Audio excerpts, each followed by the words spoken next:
And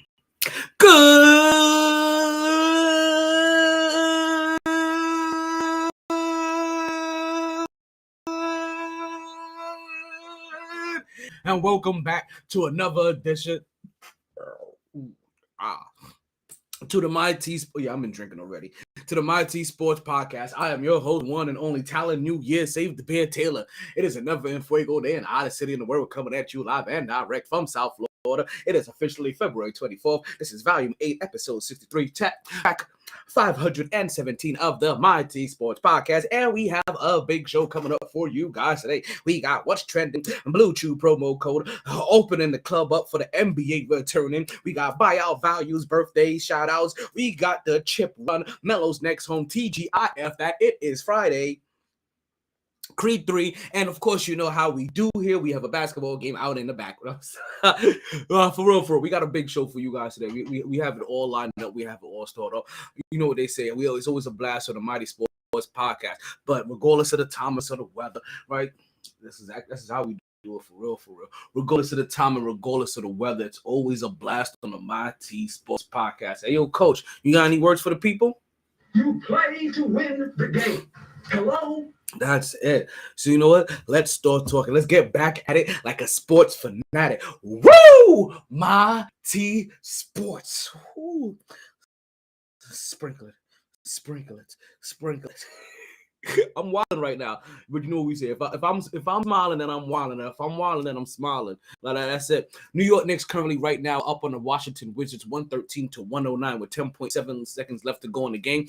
The New York Knicks are currently have inbound. They got the ball in and they are fouled immediately. The New York Knicks were down by as much as 12, right? More than that, right? By the time I caught the game, they were down by as much as 12 almost going into the half with about 6 minutes left to go in the half. They were going to the half down by 4. At some point in time, the Knicks will be up by 8. They will lose that lead, go back down again, and now you're seeing the final result. Currently, Knicks are up right now, 113-109 with Manuel quickly on the line with 10 seconds. And this is a big bag. And also, Julius Randle is having a career night. 46 points in this game, 6 3-point. Also, Kristaps Porzingis is having a career night as well. 3 times he's gotten up, hobbled, and may have to leave the court. One of those times sent him back into the locker room. Bradley Beal didn't hit his first 3-pointer until about he hit his first 3-pointer in the quarter with less than a minute left. And that had the game today at 109. Since then, the Washington Wizards have failed to score any points. People are asking if Taj Gibson is still in the league. Taj Gibson is in Washington. I didn't realize where he was. I just knew he was still in the league. Emmanuel quickly missed his second free throw. Current score right now, 114-109. Washington secured the rebound. They take a timeout. Currently 9.6 seconds left on the game. Unless something crazy happens, and then you'll hear me go off in him. Not only recognizing the crazy play that may have just occurred, but also probably a little upset at the fact that the New York Knicks would have blown a 5-point game. Right?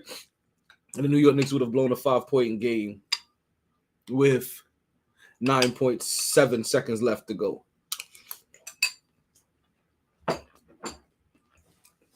Actually, if I'm New York, I may just play it safe. I think New York has been burnt a couple of times already. In the last closing minutes and seconds of the game, Josh Hart is coming in to finish the game. You see him wearing number 3. Shout out to the light-skinned wonder that made that, and John Starks, and actually Allen Houston, right? As we talk about Julius Randle hitting 6 3-point, Julius Randle is quickly climbing up the ladder of most 3-pointers made by a Knick. Top 3 spots: John Starks, Allen Houston, Carmelo Anthony. And Julius Randle, they just missed their 3. The Knicks didn't foul. Let's see here. And it looks like, nope. And Washington did foul. See, I thought that, I wanted to see how they was going to play this, being up by 5. But being up by 5, they chose to allow Washington to take the shot.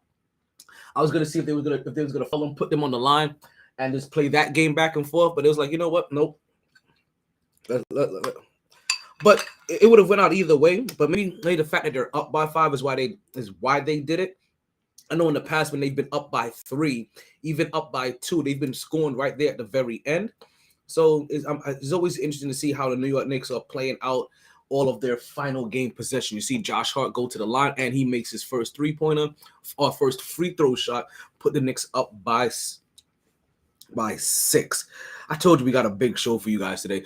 But you know how we like to start off every single podcast, for real? We like to start off every single show with a birthday celebration. So what we do here is that we give a birthday shout out to everybody that had a birthday since the last time that we was on the air. Last time that you put us on the air is when we were recording live from Sharky on Wednesday. Josh Hart missed the second free throw, and they get the rebound, and the game is over. Josh Hart is mad that he missed the free throw. You know the Knicks won. He's like, yo, I can't believe I missed that. You see Jalen Brunson and Emmanuel quickly with a little bit of a personalized handshake. And as you guys can see, right, if you guys are watching through Instagram, right, you guys can see, right, in the background, I have something from NBA.in._def up, right? Go give them a follow, like hell of a page, because they had something. They shared a piece of information that not only that I wanted to talk about, but they already had it in a format for me that I can just look at and be good with. Julius Randle, let's see if they put up his numbers and see exactly what he left off with tonight. I know last time I checked, he had 46 points, and probably the biggest play that he may have had was the assist to get it to Mitchell Robinson, so Mitchell Robinson can put it back in for an easy deuce. And I think at that point in time, that put us up by 4. Let's see. Julius Randle, 7 for 14 from 3, 7 for 7 from free throw range, 16 for 9 from the field for a total of, I think it's my alcohol drink from last night, for a total of 46 points, folks. This ties his career high. Since we're talking about New York, right? We're gonna get there in a minute, but don't forget, folks. Like, get your drinks ready. I got my Heineken already right here with me, right? You get your spliffs ready. You get your joints ready. You get your bowls ready. Get your blunts ready. You listen. You even get your cigars ready. You get your Phillies ready, depending on which team that Patrick that Jalen Hurts. Is it Jalen Hurts? Yeah, Jalen Hurts' dad is playing. Today is Philly Blunts. Is that Patrick Mahomes? Yeah, it's Patrick Mahomes because the cigar was for Cincinnati, and then Patrick Mahomes' dad. Yeah, the cigar was for Cincinnati and Joe Burrow, and then the Philly Blunts was, hey, Nate Dogg School of Medicine. It looks like. You know what's funny? I looked at this drop today. I really did, and I said to myself, it's been a while since we've played this, and if you guys are wondering, I'm giving all you birthday people time to go ahead and start tagging your friends, right? Start adding them in the podcast so they can hear their birthday shout-outs that's coming up in minutes, right? If you know anybody that I don't have tagged, I only got 2 people, but if you know anybody had a birthday yesterday and today, you go ahead and you start tagging them in the podcast so they can start hearing, right? You start giving me names of individuals, right? You start hitting me up in the comments. That way I can give your peoples a shout out as well, so we can all spread this love. Also, shout out to DJ Scepter real quick, right? Shout out to DJ Scepter, my boy Bobby, right? That's DJ Scepter. He's gonna help your boy. He's gonna help your boy DJ as well, right? You're gonna see a birth of another DJ from the DJ Scepter DJ in tree, right? Right? But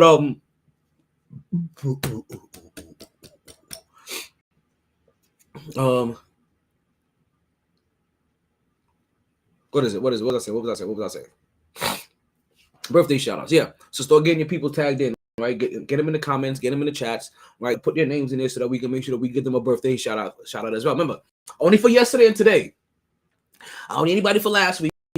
I don't need anybody for tomorrow. I don't need anybody over the weekend, right? Anybody tomorrow or over the weekend, we'll catch them. You know what I mean? Well, you can drop their names and I'll add them to the list. You know what I mean? For Monday or whatever it is. If their birthday has passed, you know, it's kind of like, hey, how far back you want me to go? So if they had a birthday this week, I will go ahead and give them a shout out if they had a birthday this week. I'm not a complete arsehole. Arse. I don't even know why I said it like that. and why you want to go and do that. Because I know you guys want to like, yo, why are you distracted? I'm trying to smoke, right? Because that's why I'm trying to smoke. We was just talking about Patrick, your endome is my Holmes' dad, right? And how he's out here smoking.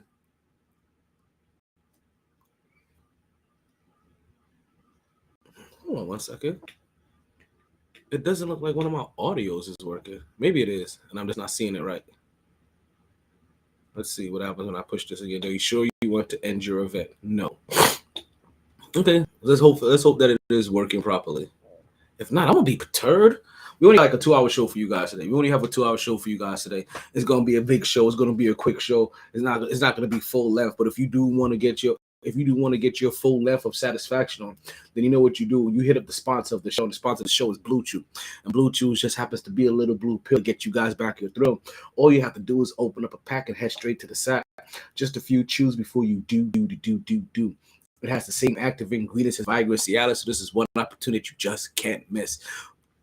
Right, for a very low cost, you can beat it up like a boss, and she will love how you come through like a champ when you Blue Chew in advance. And use my promo code of GSSS. You can get your first order of Blue Chew for free. Yes, folks, for the free.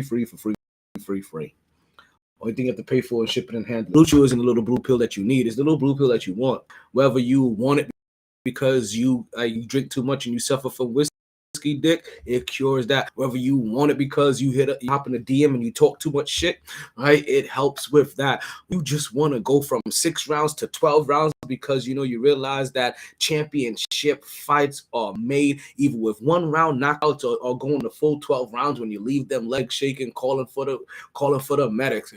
Tap it out. Somebody come get me. Ooh, my pom pom.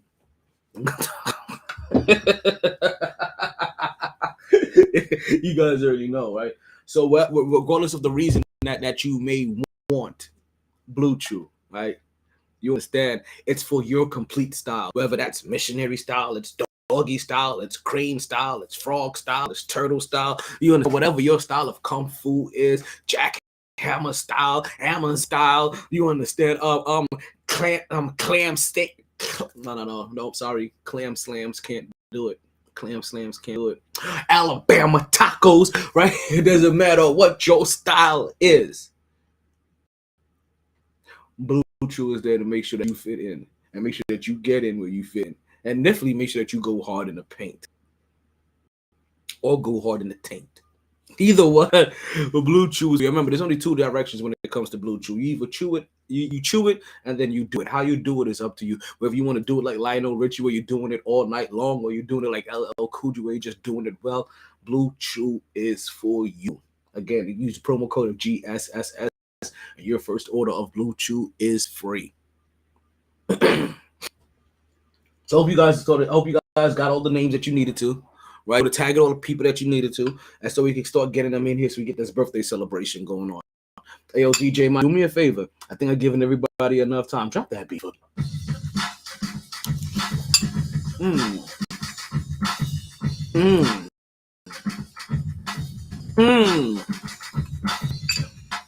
I likes that. You likes that? I likes that. You likes that? Yeah, it's your birthday. Said it's your birthday. It's your birthday. It's your birthday. It's because it's your birthday. We sing happy birthday. Happy birthday. Happy birthday. Happy birthday. Happy birthday. All right, here we go. The birthdays. Everybody had a birthday since the last time we was on the air. I mean, we got birthdays for yesterday. We got birthdays for today. And actually, we only really got birthdays for yesterday.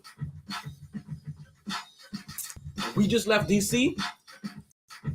And so the New York Knicks coming with a 5-point victory over the Washington Wizards. We're currently right now, right? We hopped on the PJ, right? We hopped on the MyT PJ. We're taking a trip down to Atlanta right now, and we're watching them beat the Cleveland Cavaliers by 15 points with about 8 minutes left to go. Atlanta Hawks recently fired their head coach, Nate McMillan. So very quickly, we got to see if this team gets better or gets worse. Right now, they're winning this game, but I feel like this is like the 3rd head coach that Trae Young may have. And honestly, Trae Young maybe getting the early quick moniker of Coach Killer. And you know what's crazy? I remember hearing somebody said this early in Trae Young's career when they first got him, that he's good at, oh my God, Brooklyn is getting the brakes beat out of for them. If I'm not thinking, I just saw that score 37-74. Charlotte's beating Minnesota 81-72. Hey, yo, we gotta wait for that to come back around, Brethren. We have to wait for that to come back around, Brethren. No, sir. Don't kind of let's come pass and not be addressed. Oh, I can't go for that. No, can't do. Right? So, I know you're thinking like, yo, hurry up and find what you're looking for. Leave me alone. Where's my alternative? What thing is that? Where's my alternative? Like, I had a backup plan at least. I even lost the backup plan. It was the backup plan. Right?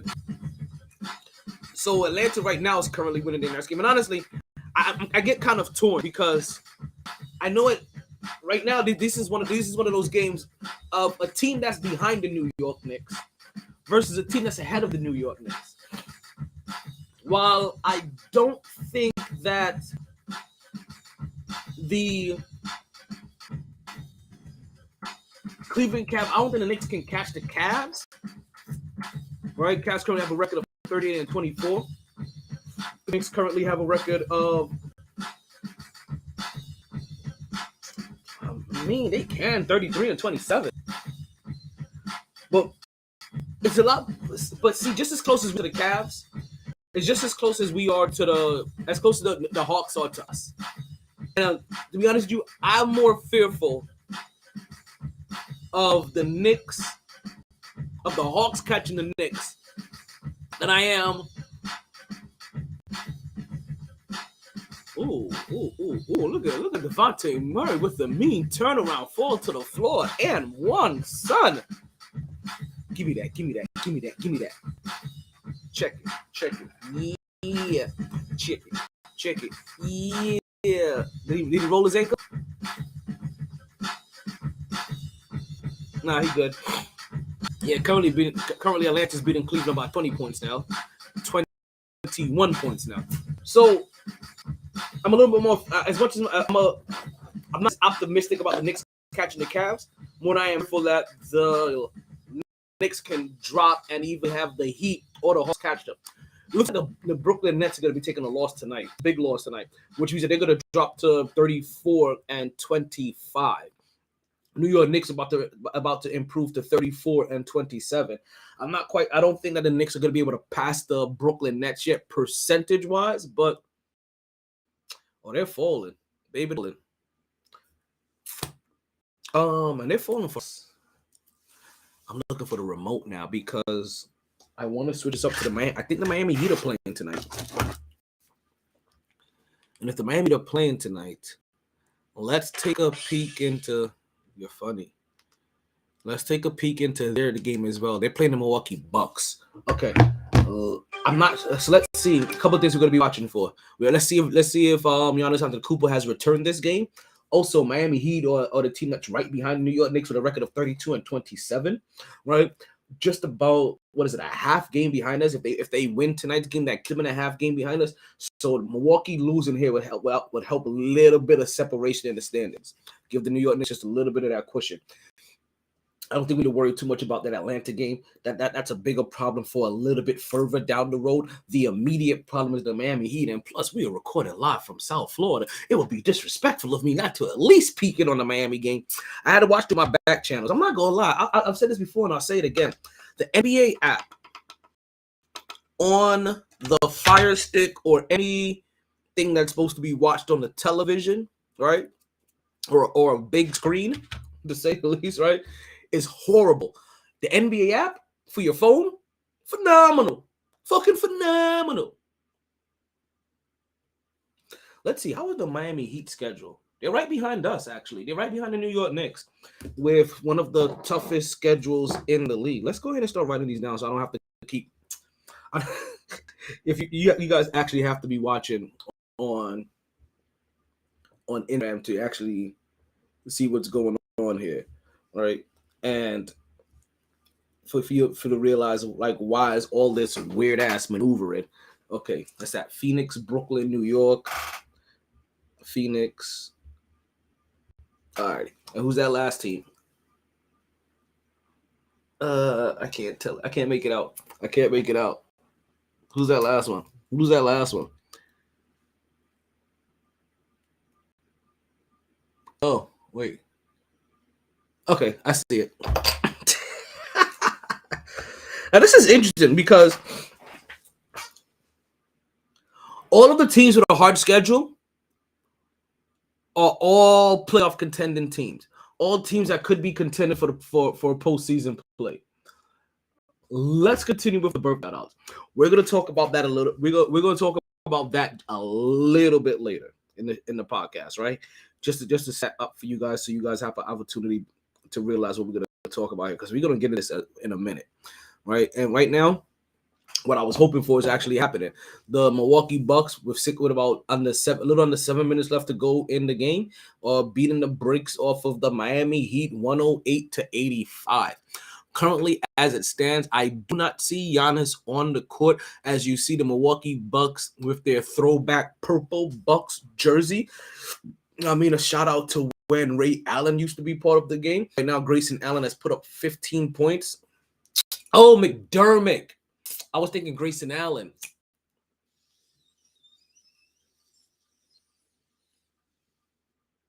We did have McBuckets on our team. We did used to have McBuckets on the team. Drop the birthday beat for me. Let's get this done.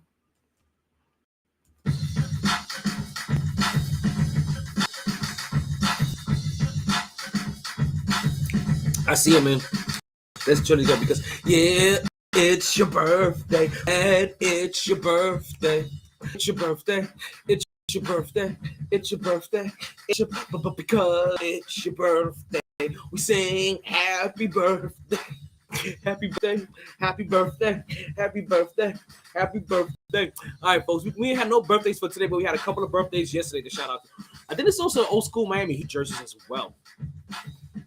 All right, as we see the newly acquired Kevin Love sitting on the Miami Heat bench, as Tyler Hero bites his fingernails trying to figure out how the hell are we losing so bad to the Milwaukee Bucks, and we're calling ourselves contenders, and we just bolstered our front court.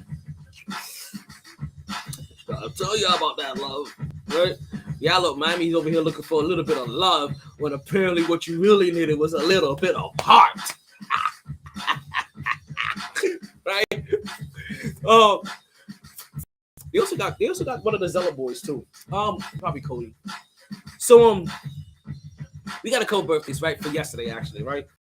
Let's just start with the birthday. We got one birthday for Sandra Denise. Want to say happy birthday to Sandra, and then other birthday is to Amber Lynn Wilkerson. Happy birthday to Amber as well. So to Amber and to Sandra, we want to wish you both a happy birthday. We hope you party hard. Hope you enjoy everything. You regret nothing. It's Friday, so you get your weekend at Bernie's on, and you continue to stay MyT.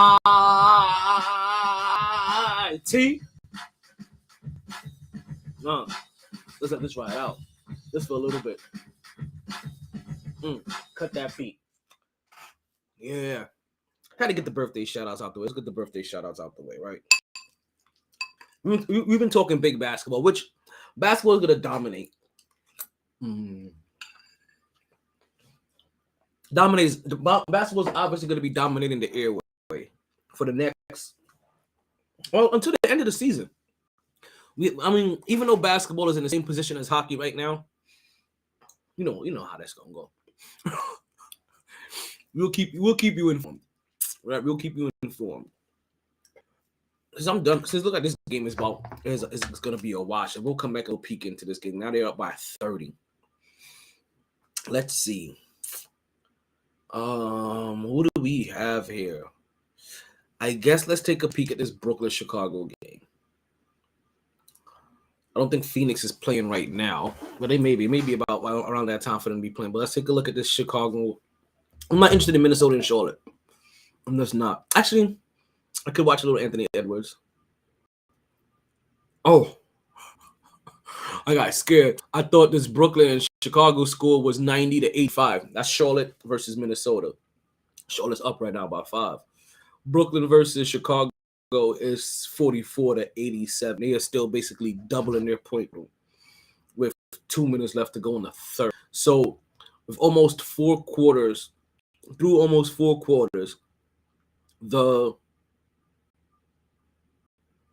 Brooklyn Nets will struggle to put up 50 points. Through 3, I should say. Through 3 full quarters, the Brooklyn Nets are going to struggle to put up 50. I think I may go watch the Charlotte game. It may be the only competitive game that's on, right? It may be the only competitive game that's on right now. As this is a 5-point game, and also we get to see a little Melo ball. We get to see some Anthony Edwards. Also get opportunity to see the Minnesota Timberwolves, since they no longer have D'Angelo Russell, and get opportunity to peek into how am I back to Miami versus Milwaukee. But I was gonna try to take a peek into what that Minnesota team looks like now that the primary ball handler is no longer D'Angelo Russell, and maybe this and see if that opens up for Anthony Edwards to take on more prime ball handling duties. I don't know, how did I get back here? I definitely kicked Charlotte and Minnesota, so that maybe that game just finished. Let's see if Oklahoma City and Phoenix has started yet. Listen, if that's the case, I'm gonna have to go start watching the Florida Panthers game. Like, all right, let's see who else is left. There's a couple other games left we'll get into, right? Let's get into our topic of the day, right? First of all. Right? Not our MyT topic. We don't really have MyT topic. There's not really a topic that supersedes sports. But I do have a topic that's kind of outside of sports, but we'll talk about that a little bit later.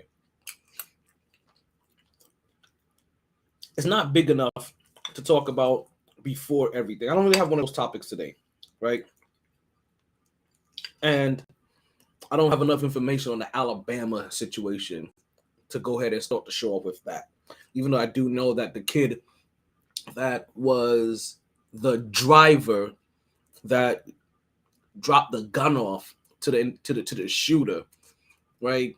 He was found innocent, and all charges have been dropped against him by the district attorney. It was like he just basically took somebody's gun to them because they asked for it, not knowing their intentions, and bounced.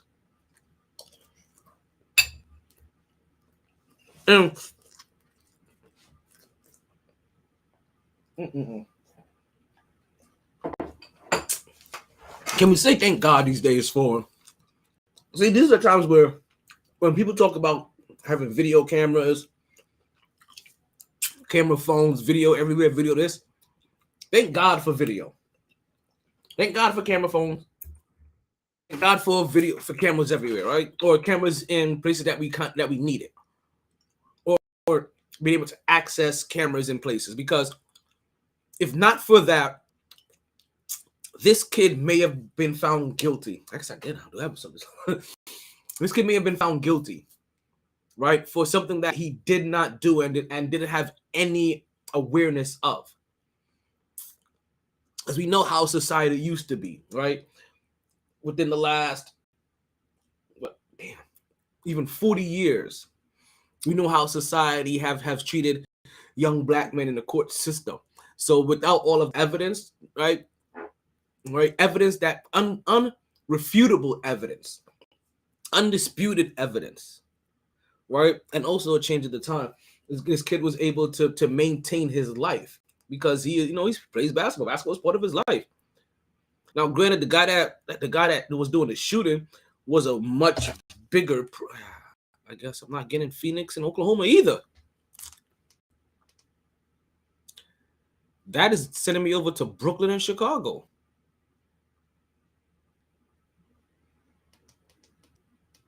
I guess I'll watch Atlanta and Cleveland then. Shit. Like, I'm getting bullied to watch games. Let's see what other game started for real. Let's see. So, in Atlanta, they're in, this will be under the 4-minute mark, right? That game was 124-6. Atlanta. We have Milwaukee over Miami, 124-89. We got Minnesota trailing Charlotte, 895-89. Brooklyn still getting their ass. So those are all the games that's on. don't know why I couldn't get Minnesota Charlotte. But here goes Oklahoma City and Phoenix don't start yet. Neither does Houston, Golden State, and Sacramento, and LA. I didn't think those games started yet. I was hoping that one of them started at 9:30, but that wasn't the case. Let's get into our first topic of the day. I know I've been on, we only got a 2-hour show. There's been a lot of rumor and speculation coming about Carmelo Anthony's next home, right? I don't want to say a lot, just enough, right? That a lot, more than enough, about Carmelo Anthony's next destination. For some time now, there's been rumors stating that the New York Knicks, right, or that even Carmelo Anthony, right, is willing to go sign with the New York Knicks, kind of as a farewell tour. I guess that's the right way to say it, right? As he goes out on his, I can't see that. as he goes out for one last season. But also, like I said, in New York, it'll be his farewell tour. And with him being in the position that he is, I don't see a way that he can really disrupt this team. The only thing that it can possibly do is just bring more awareness, more spotlight, more pressure, more headlights, more highlights, more headlines to this team.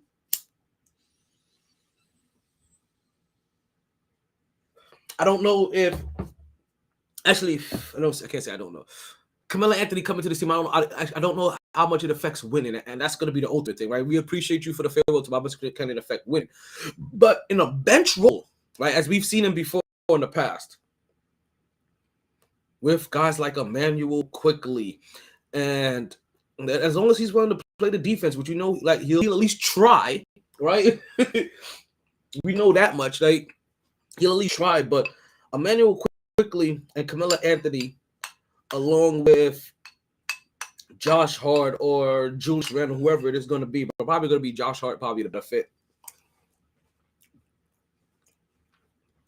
I didn't get a chance to see who started today.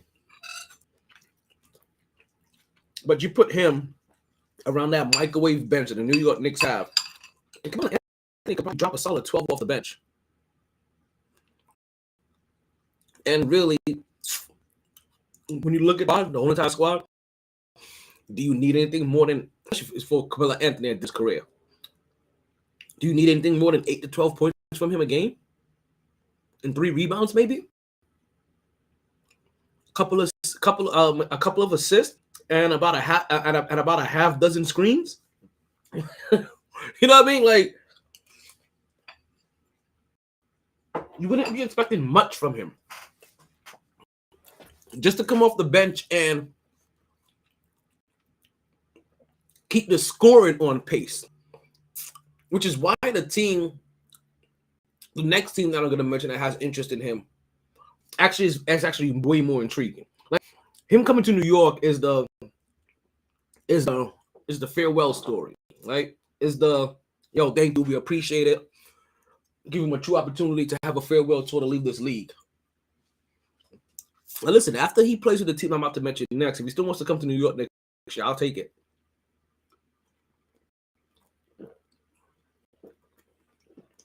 I'm trying to put this over here somewhere. I keep turning around. But I'll take it. But when it comes to the Knicks, it will just be nice. But it's going to be nice. But then also, you know what? Maybe it's one of those things that it's distracting in a good way, where it gets people to stop talking about the Knicks and their playoff run and their record and if they're this and if they're that, because we all know, listen, if they get Carmelo Anthony, it isn't saying that, we got LeBron James, which I don't think LeBron James affects winning anymore like that either. But it's like I said, we're getting Kevin Durant, or we're getting Luka, you know what I mean, or we're getting the Joker, somebody that actually affects winning. No, we're not doing that. We're getting Chris Paul in Where was it? Where he had we was trying to chase that farewell tour, and Draymond Green had to cuss him out. Devontae Murray, sitting on the bench, he's gonna be done for the night. 25 points, 11 for 19 shooting, 9 rebounds, 8 assists, and 1 steal. Hell of a game, and we'll see if this continues to be a pattern for the Atlanta Hawks, right? With the firing of their head coach Nate McMillan. It was after he was gone. It was speculated, even said, kind of rumored that his style of play was a little bit too old and slow for these for these kind of play for these players, that they needed a little bit of a younger style. Listen, sometimes it maybe it is called coaching, because Cam Reddish couldn't play in Atlanta, right? And it sounds like their coach is similar to Tom Thibodeau. He couldn't work in New York, but he's working in Portland. And I don't think that Chauncey Billups is allowing people to slack on defense and not play hard and try. It's just that everything else looks differently. Everything else looks a little bit more relatable to a guy like Cam Reddish.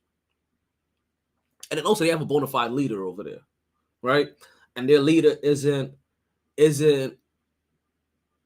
they have a bona fide leader. Well, let's start there, right? Their leader is somebody that's well respected around the league. Their leader isn't somebody that's still may consider a petulant child at times, right? And also, their leader is known, and you're not trying to figure out if the leader of this team is one of the players or the head coach. To realize that the leader of the team is more the head coach than any of the players, right? So we'll see what happens with Atlanta. If this because this blowout of Cleveland, right? And Cleveland's a good team, so this is a good first test.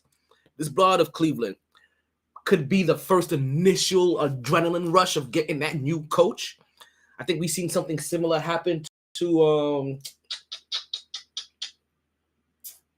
I forgot what team that happened to early this year.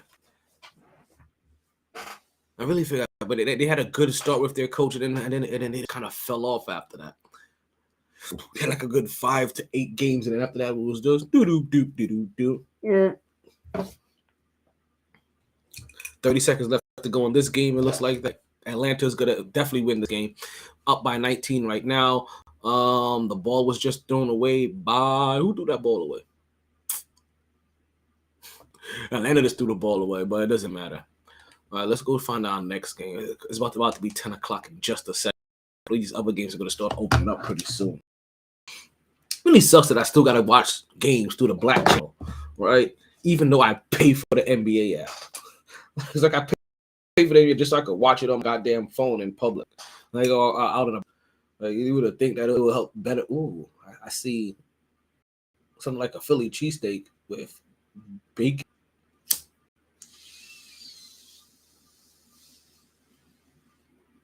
You know what? Ooh, that's Sonic's. I'm really mad. The steak and bacon grilled cheese, because the Sonic by me just closed. Like, that looked like a sandwich I may have been willing to go try tomorrow. Seriously, my fat ass. But I was passing by there today after coming from the VA, and I saw that, yo, I had to get the eyes dilated. But I saw, hey, yo, Sonic's is closed. Now I gotta figure out where they're moving to. So I wonder if, because they've been there for a while, and I wonder if Chick-fil-A moving right next door has either made it tough on business, or just made too much weird traffic in there, made things too clustered for no reason. Because, you know, I don't know about where you guys are at, but Chick-fil-A generates way too much traffic. They really do. Like, they a lot of time have cars lined up in traffic out into the street, holding up regular traffic, flowing traffic. Parking lot's always full. I don't get it. But you know what, though? I'm not gonna lie. Chick-fil-A is like the most basic of chicken sandwiches, so I can understand why every BWP will like it. Basic white person.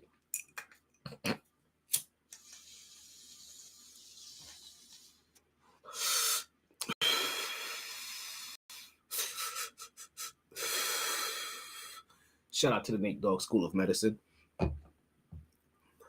The second home for Carmelo Anthony that I keep hearing about is the Phoenix Suns more recently. And it didn't happen until their most recent acquisition of Kevin Durant. After they got Kevin Durant, then suddenly the talks, they didn't just pick up. They appeared and erupted out of nowhere. We're talking about not sexual eruption, but rumor eruption, right?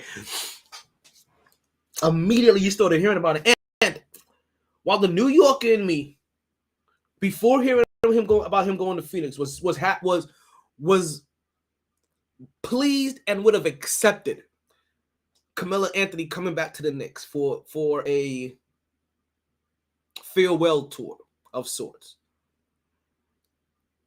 Him going to Phoenix sounds a whole lot better to me. And if he goes to Phoenix and does what Phoenix has to do with their current makeup, I have no problem with him coming to the New York Knicks a year after that to actually do his farewell tour as a champion. No problem. The Miami Heat's next opponent is going to be tomorrow when they play the Charlotte Hornets. Hopefully they can get back on a winning track after getting the brakes beat off of them by the Milwaukee Bucks. Sorry. They were just showing a clip of Brook Lopez when they were showing all the highlights of the game. One of the highlights, they cut to Brook Lopez dunking on a mini basket. Brook Lopez, I started talking about him the other day on the podcast. Shout out to Brook Lopez. He really deserves, when he retires, he deserves an easy path to the Hall of Fame. He should. I'm telling you right now. Currently still the leading scorer for the Brooklyn Nets. Still. Think about that. Still currently the leading scorer to the Brooklyn Nets. Was the leader of the Brooklyn Nets. Then had to take a backseat to them bringing in Kevin Garnett, Paul Pierce, and I forget who else. And all those other guys. Then when they got rid of them, still was that dude for a while. Then leaves there, becomes a three-point shooter. Right? One of the best big men three-point shooter and one of the best three-point shooters we have in the game today. Then this year, qualifying for Defensive Player of the Year. Brook Lopez's career. Act like we didn't like him when he was in Brooklyn. Act like we wasn't over here calling him Brooklyn Lopez. Right? But his ability, you've heard me say this in the past, right? And I'll say it again when I finish this next statement. His ability to not just, right, because he has two different abilities, which is superb. Availability, which you may have an issue with when he was the man and was forced to play 82 games in that rigor. It takes a toll on you to stay healthy. But availability these days, accountability, which is one I didn't have before, but also adjustability. His ability to adjust his game. What feels like every 5 years, every 3 years. Right? Be a big man, right? Close to up to 280 something pounds, 290 pounds. And then when the NBA changes and forces you out to the perimeter, you drop down to 240, 250 easy. Yeah, I don't think Brook Lopez gets enough credit for what he has done in this game, right? Forgetting that where he was drafted at, right? How high he was picked, what team he went to, and all the adjustments he has made throughout his career. Yeah, Brook Lopez is an NBA gem. I guess that's probably the real word to say it. He's an NBA gem because we really don't appreciate Brook Lopez as much as we should. And again, this could be one of those weird things, right? This could be one of those reverse racism things where if Brook Lopez was black, maybe he'll get a little bit more shine somewhere, right? For all of the changes he has done. right? But no, I have to say, and I said this before. I've said this in past years. If Giannis had Brook Lopez's skill level, Giannis would be the best player in the league. And I've been saying this for years. I've been saying this for years, ever since the two of them have become teammates. This has been for a while now. But if Giannis Antetokounmpo had Brook Lopez's skill level, which I don't know if he is, I don't know if he isn't, but Giannis should be learning as much as he can from Brook Lopez, because that man is the truth. But let's go back. Let's hop back on. I don't know how I got sidetracked with this Brook Lopez thing. Because I think it's because we spoke about we tried talking about him earlier this week, and then we saw that clip of him that made it funny. But Carmelo Anthony sweepstakes that are going on right now, it pleases me. It pleases me as a Melo fan, as a Knick fan, as a New Yorker, right? It pleases me because I want Melo to get a ring, and Phoenix may be the team this year. Damn, my head's and eyes are starting to hurt. I wonder if it's from having my shit dilated earlier. But even without Melo being there, once Kevin Durant went to Phoenix, we basically said that Phoenix needs to win the championship. Phoenix, we even deemed them here on the podcast the favorite to win a championship. And if they're not the favorite to win a championship and they don't win a championship, then bigger than any other year in the past, this is going to be a full-blown scarlet letter, red stain, unmovable tattoo on the chest of Kevin Durant and Chris Paul. Because if you guys can't get this done now, then when? Seriously. Like that's really the only question. If you can't get it done, if Kevin Durant and Chris Paul can't get it done when they have, not just, wait a minute, I just see something that I shouldn't. I did. Not only do they have each other, obviously, right? But they will also have. They will also. I got some tequila though. A little bit. His mom's tequila. Ooh. Anything else is, you know how that goes. It's okay. I just drink it straight. But either way, I'm damn sure not staying long. I turned on University down Southgate. Had me thinking something going on out here. 4 cops out here just patrolling, literally driving us. I said, "Oh no, I'm not messing with Tyler tonight out here." No.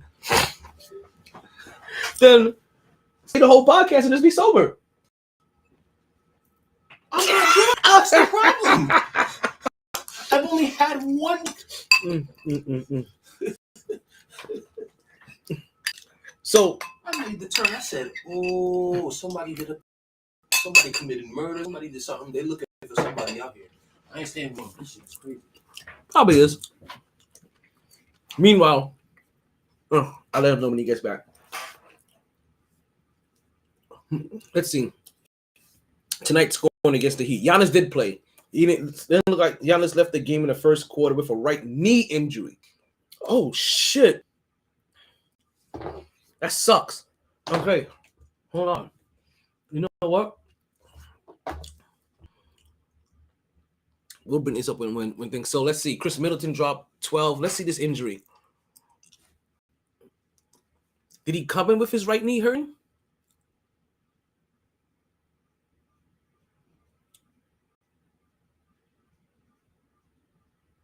Yeah, he's trying. And as he's even trying to post, it's not working.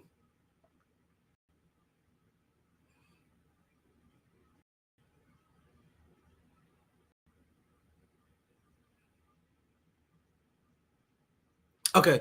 No, yeah, he left the game. He called for he stopped play mid-play. He passed out of the post, and immediately he was like, "Yeah, come get me. Something ain't right." I don't know what happened before then.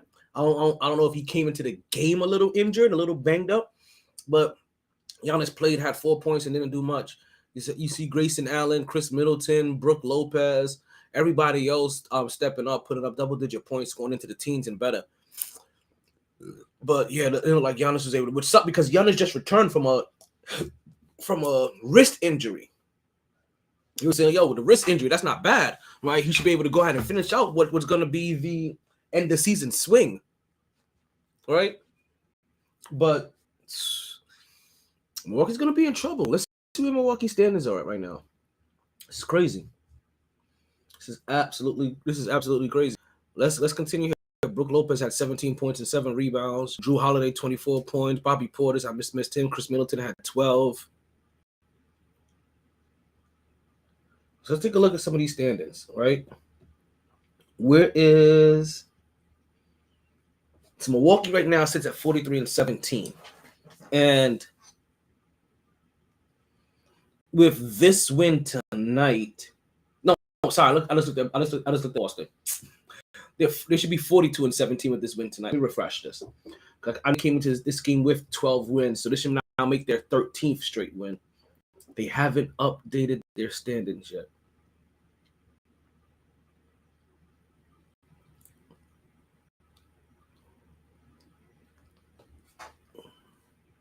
But yeah, this should make them 42-17 and up this win streak up to 13 straight games. So think about this, right? I guess even as we show concern about Giannis being out with the knee injury now. Butler dropped 23, Bam Adebayo dropped 18. They combined for a total of 9 rebounds between the two of them and 16 for 27 shooting.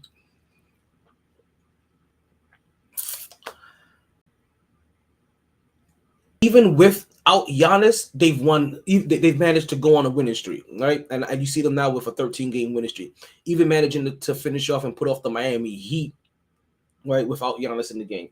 So this is one of those weird things that could be good, but you don't want it to have to last too much longer. The fact that, oh damn, did Zella just get bodied? What happened there? They're showing Zella and his work. Okay, Zella doing some good work, some pick and roll. You see some hustle plays, offensive boards, putbacks. Okay. So this can either be good or bad for Milwaukee, right? Because you see this, Giannis went on the first quarter, and but they still bust that ass by like 30. Yeah, they did. 128-99. Fans, get your shit together. I'm not worried about the Heat fans right now. they're right behind us. They can keep losing. Exactly. They keep losing. Exactly. Right. By the way, Memphis, y'all still good in the West? Hey, yo. I just want to remind you, Memphis fans, who y'all been talking big shit. The Knicks only have one less loss than you. I mean, one less win than you. Listen, that's why I keep reminding people, while the New York Knicks right now should be 35-27, if I'm not mistaken. That's Carolina's game? Yeah, after tonight's game, 34-27. So they did update this. So I thought, maybe they didn't update Milwaukee's game yet. Because I thought Milwaukee came into today with a 12-game winning streak. Like that. Yeah. So maybe they didn't just update Milwaukee's record yet. Because that game just finished. So maybe that's what I'm saying. Alrighty. Knicks on a 4-game winning streak. Record of 34-27. Go New York, go New York, go. And I think I showed you guys last week, the New York Knicks were in the West, right? They'll be the 3rd best team in the West. I think maybe 4th right now, but currently with a better record than, what you said, 34-27. Yeah, we have one of us.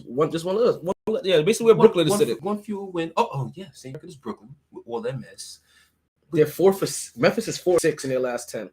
Wow. Are you still good in the West? Is all I want to know. That puts them on par with the Utah Jazz. Yikes. Yikes. Shout out to Laurie Markkinen, though. Oh, man. So, you know what's crazy, though? My bad. Cut you off. Mm-hmm. I just had to get to it. So, I'm at a spot finishing the rest of the next game, right? Mm-hmm. And mind you, as soon as the game went finished, I went and saw the stats. Bleacher Report gave me the stats. Had Julius Randle had 46 points. I said, I guarantee that motherfucker took at least 12 threes and made probably 6 of them. Exactly what it was. And I went to, and sure enough, I went to the stats. I was 2 3-point attempts off and 1 3-point attempt less made. 7 of 14. I said, and I looked at my people and said, if that motherfucker have a big scoring night, every time it's because he had 5 or 6 threes. That's it. Other than that, it's 8 for 20, 8 for 22.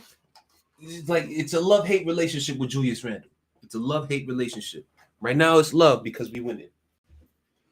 But listen, we're winning, and he's a big portion of it, though. Right. And he's not, and his plus minus is good. Like it's not like he has a lot of empty calories this year. He's not to be for any follies that the Knicks may have incurred this year.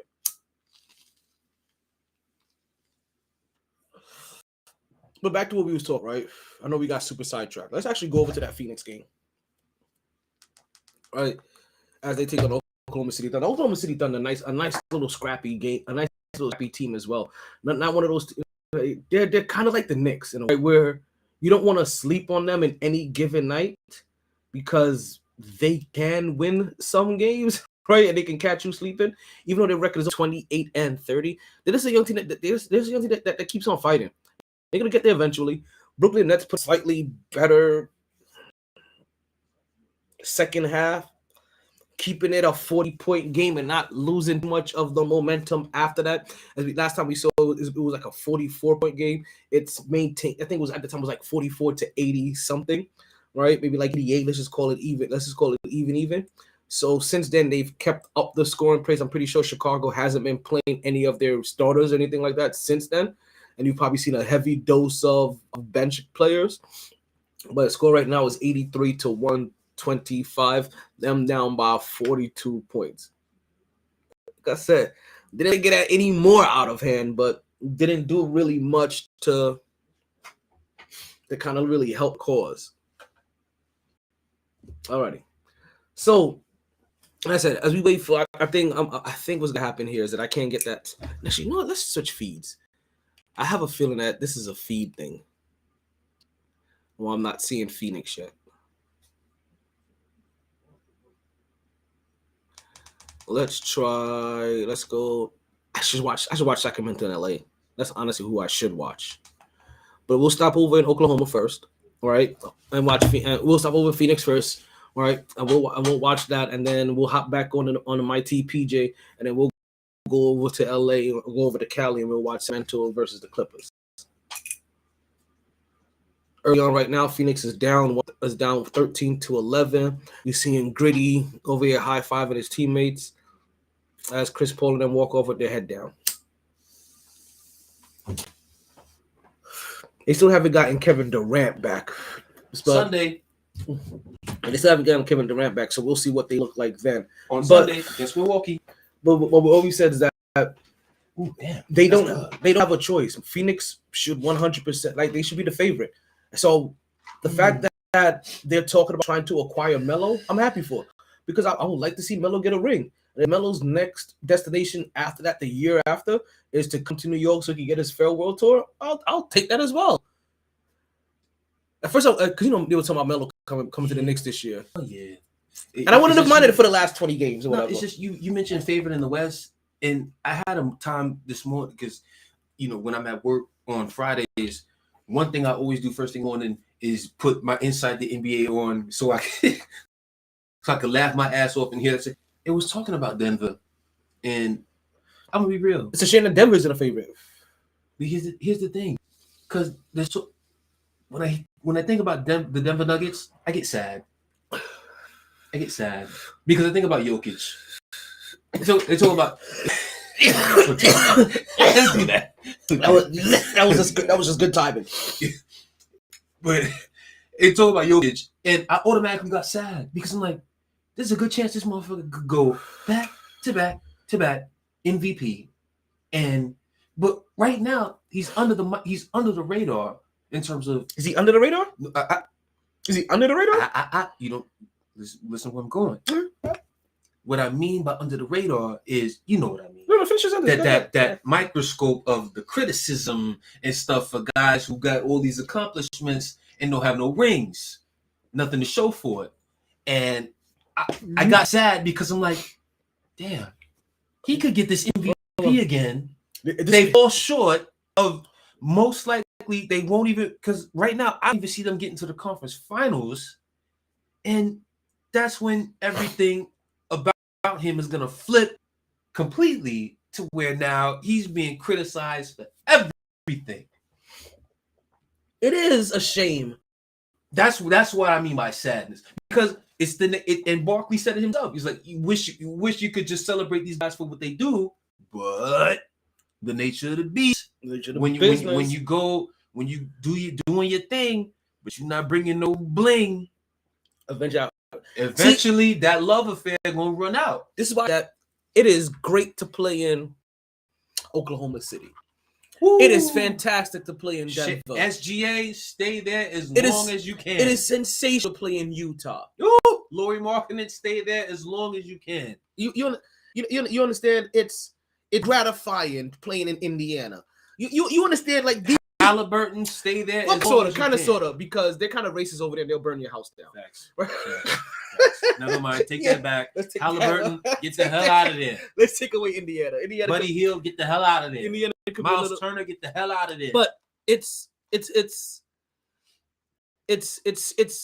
soothing playing in Sacramento. Yes. Because, and we've said this before, their fan bases are appreciative. They just appreciate 100% appreciative of their teams, but not for nothing. Not for nothing. Them niggas still talk about that 2001 Kings team. Actually, that got beat by the Lakers in the conference finals. They still talk about that team. Let's go ahead and wipe this clean, and let's actually bring up the teams that are really that matter in this conversation. Yes. The Denver, yes, and Utah. And I'm gonna tell you why about those two teams. Because I would love to hear why Utah guys.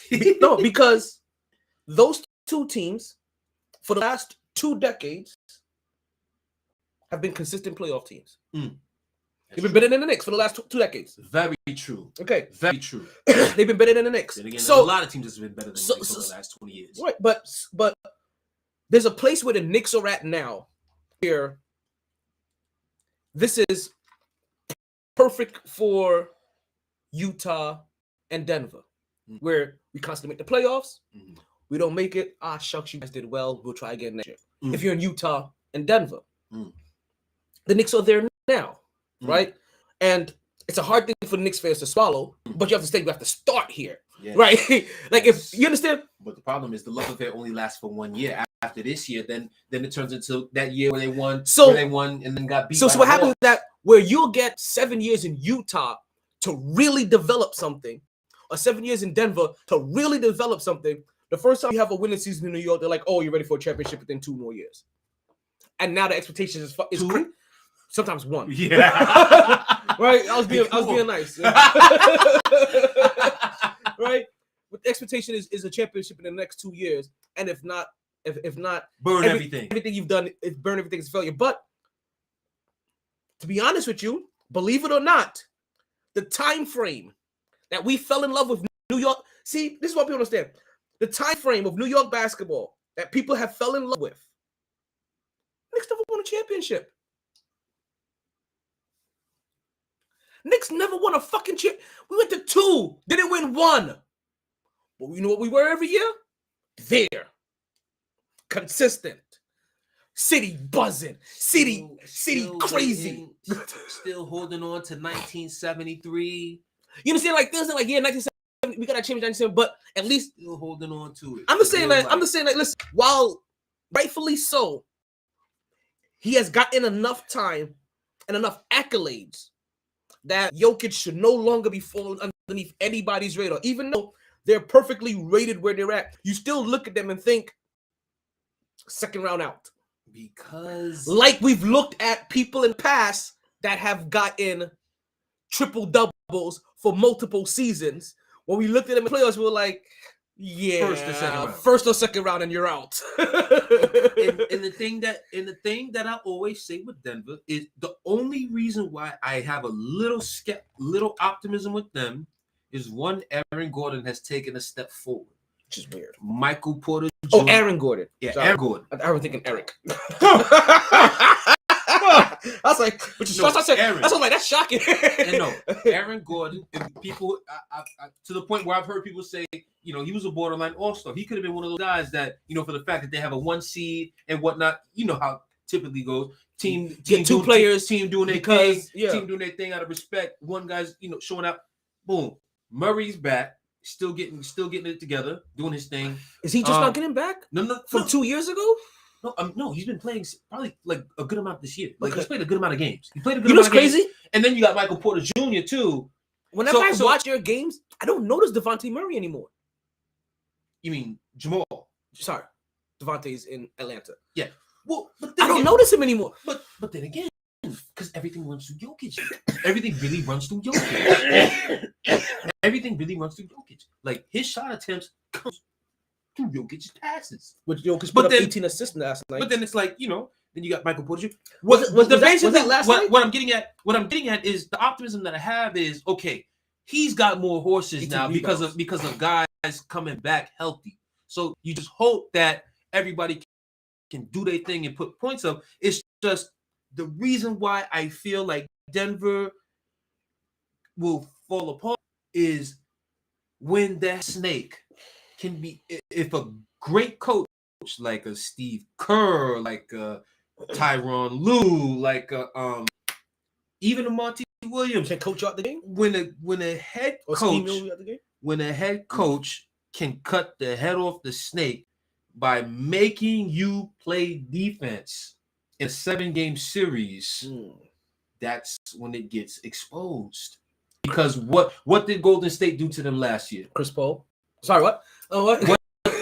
What did Golden State do to them last year? They lost. Put them in action. They put him in action, made him move, made his slow ass move. He got taken advantage of. What did Phoenix do the year before when they got swept? They put him pick and rolls with Chris Paul, and that's when Chris Paul was killing him to death off that shit. I was actually looking forward to that series. When they swept their asses, I said, wow. So that's what's going to be Denver's downfall. If they play against a great coach who knows how to scheme, put Jokic in the defensive action and cook. When you cut the head off the snake, you demoralize the rest of the team. Was it Swaggy P that made a post that how come Jokic is being accused of stat stuff in the same way that Russell Westbrook is? And on that note, the wifey's calling. I'm about to go home. And he barely even sat down. Love you though. I take it she doesn't allow you to be on the podcast anymore? Is that what's up? No, not at all. I honestly came because I gave you my word that I was coming through after the gym. That's just out of respect. Even though now she's blowing up my phone, I'm like, sweetie, I gave to you my word. I was at least gonna stop by. So at least Talon can't say on no group chat that you said you was gonna stop by. All right, Pepe.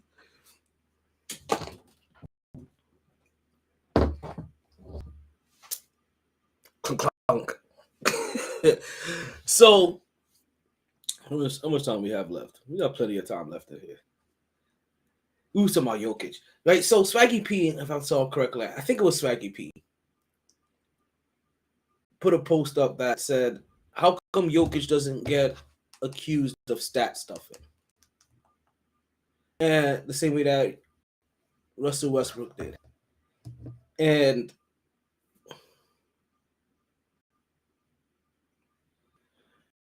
response to it probably was the best response that could have ever been made. Some random was like, the fact that you were an NBA player and can't tell the difference is probably why you're no longer in the NBA. And I was like, hey, yo, shots fired. But listen, we all know that he is out, but we all know that he could have lasted a little bit longer. Man, no, but I can understand how some people may draw that general question, and it all boils down to the plus minus.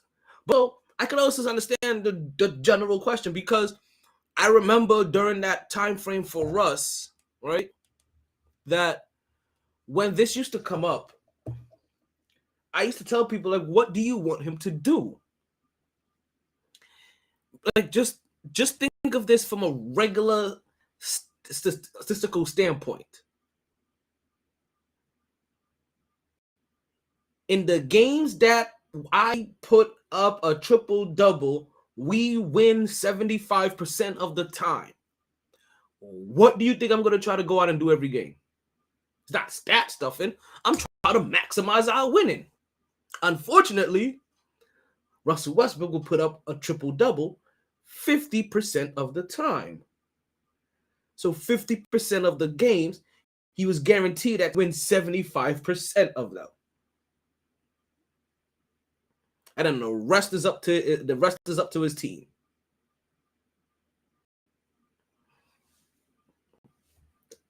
That means I'm going to try to put up a triple-double every single game, because if I could manage to get to a triple-double every single game, then our record should be somewhere at least above 65%. At least.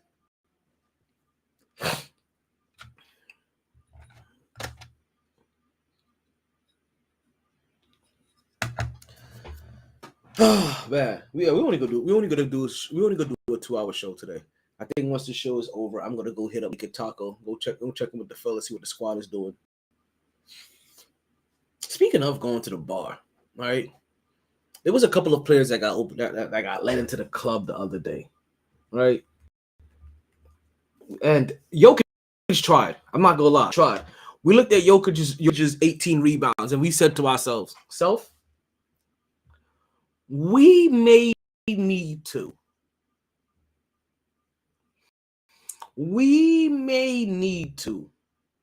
try to find a room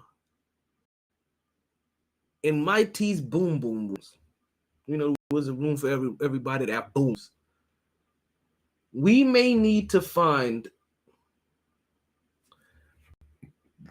we may need to find a room for rebounders.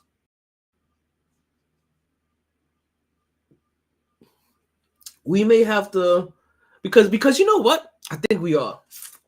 We're gonna have to find a room for rebounders. And to be honest with you, I kind of already know the kind of room it's going to be, because rebounds is a hustle stat, right?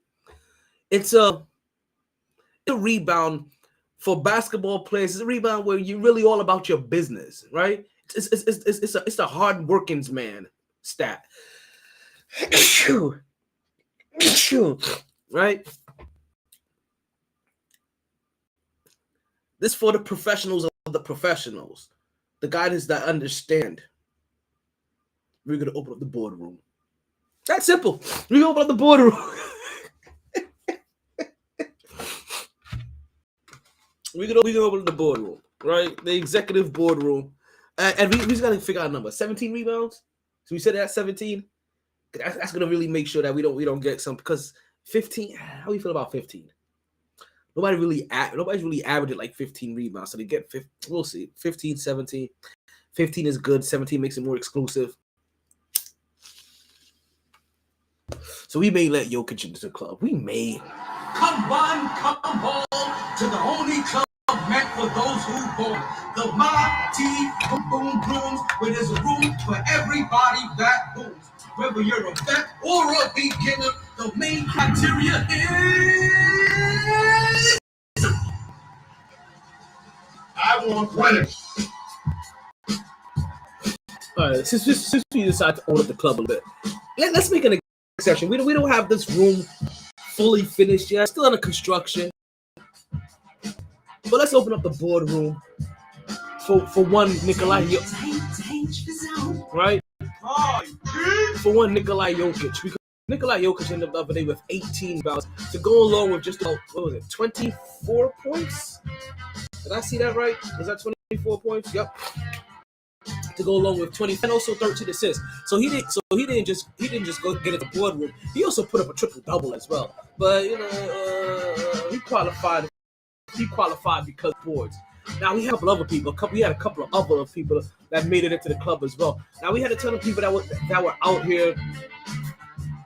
Let's see if we have anybody else. I think we got 2 people that made it into the boardroom. But see, you gotta get the dub though. You get the dub. Listen, we had one. I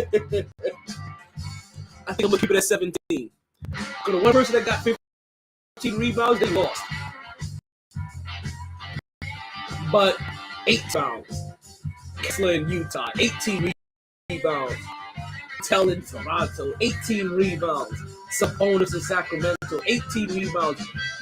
Jokic, and leading all rebounders was Joel Embiid, 19 rebounds. 19 rebounds for Jokic. Sorry, for Embiid. And the only thing that they all had in common, right? Everybody that had over 17 rebounds, the number one reason why they get mentioned today is because they all got dubs. Yeah, we're gonna make a room for these guys. But look at all these professional executives in the boardroom. Do the 30s man's work, clean up work. Now, for our scorers, though, right? For our scorers, you know, for our 40 and over people, I'm a man. right? For those guys, right, we had one. I didn't think, wait, one? We had one. I think it was one.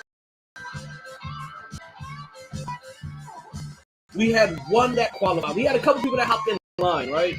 We had Miles Turner. He got in line, but apparently his ID and his swag just wasn't enough to get him into the club. But you know who got in there? Larry Marketing got in there. Larry Marketing managed to get in there with getting himself the W, 119 to 120. As Utah beats Oklahoma City, he drops 43 points, grabs 10 rebounds. They get the dub. We get Larry Marketing into the 40 and over room. Now, one reason why we had to think about the club today, because we heard a little interesting stat that involved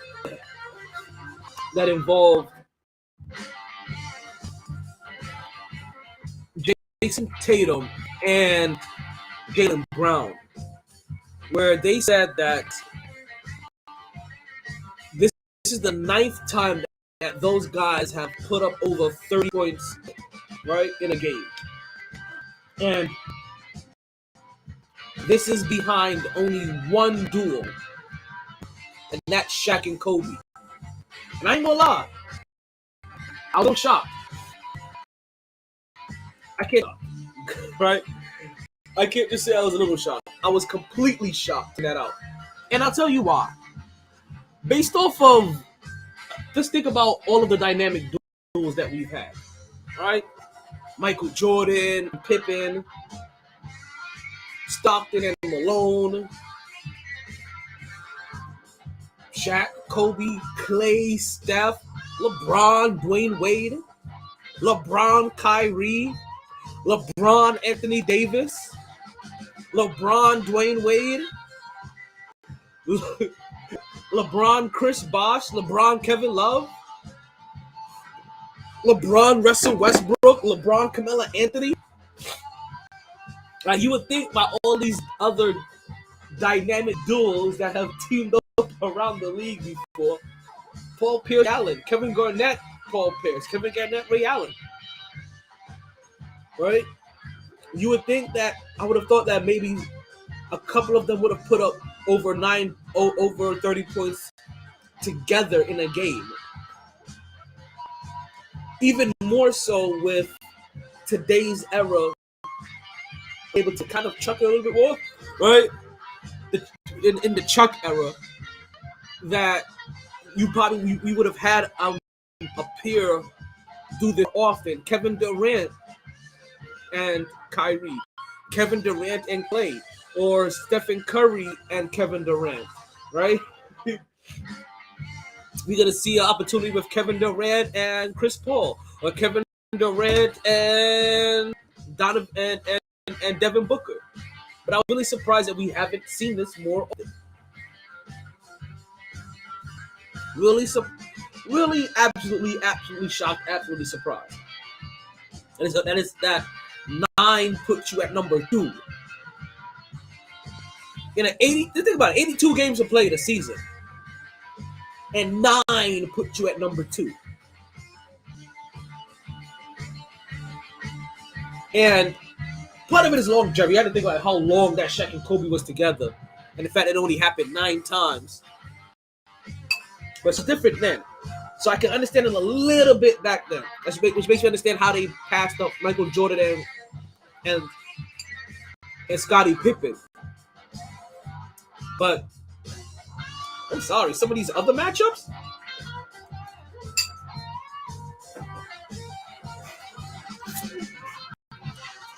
this actually brings me back to Kyrie Irving and Kevin Durant. This makes me realize how robbed we were of them getting an opportunity to truly play together. How completely robbed of greatness that we were, because just think that we just said Jason Tatum and Jaylen Brown with 9 is second in the category of teams to put up 30 points per game in a game to Shaq and Kobe. You're telling me in 4 years that, how long have it been? It's been 4 years, right? In the 4 years that Kevin Durant and Kyrie Irving have been together, that if they had given us the dedication to the game and played the way that Scottie Pippen and LeBron, Scottie Pippen and Kobe did, Scottie Pippen and Jordan did, that Shaq and Kobe did, like LeBron and Wade did,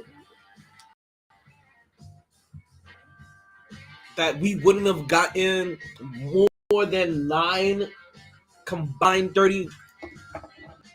Nose tickling. That we wouldn't have gotten 9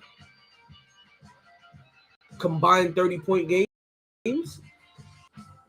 But 9 30-point, but you understand? For the both of them, and that's what makes it, because that team could have been so great, but the willingness to want to play games really drove them apart. The willingness to want to do everything possible to play games, to earn your money, to give back to the fans, to earn your paycheck. This Oklahoma City game is a 1-point game, 30-29. Oklahoma City is currently up. There's about 4 seconds left to go in the first quarter. Currently, our players under review. Shout out to Banner Health and Sweet James.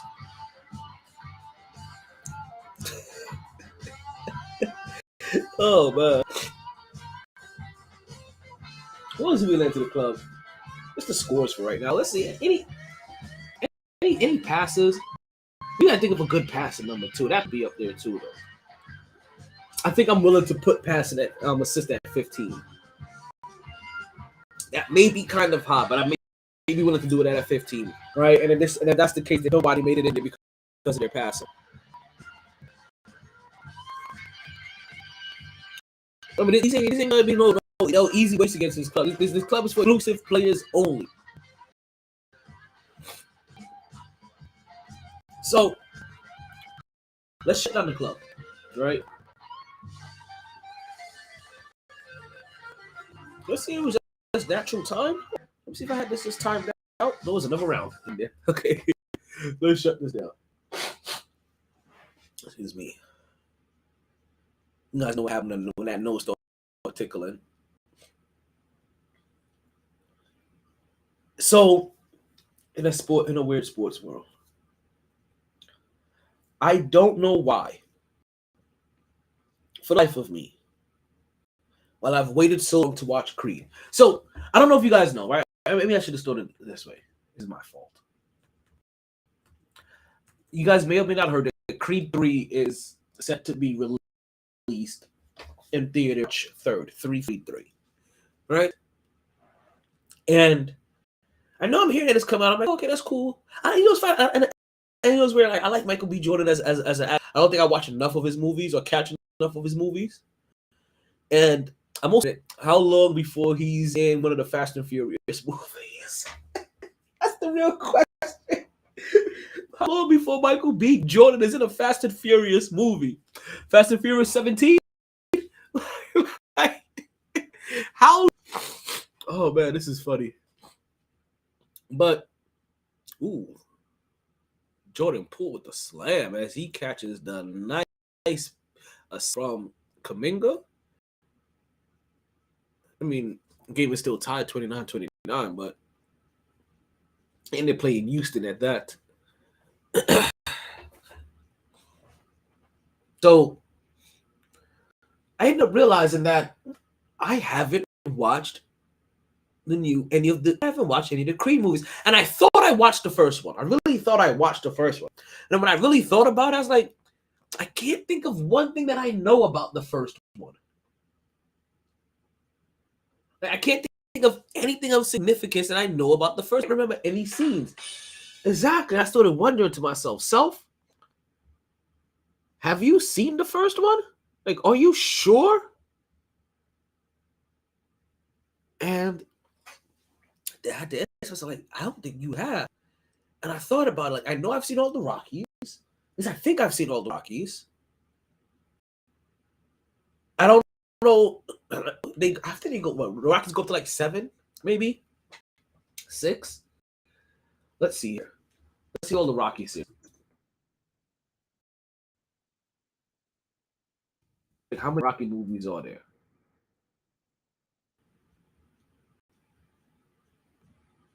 So I know they got up to 5.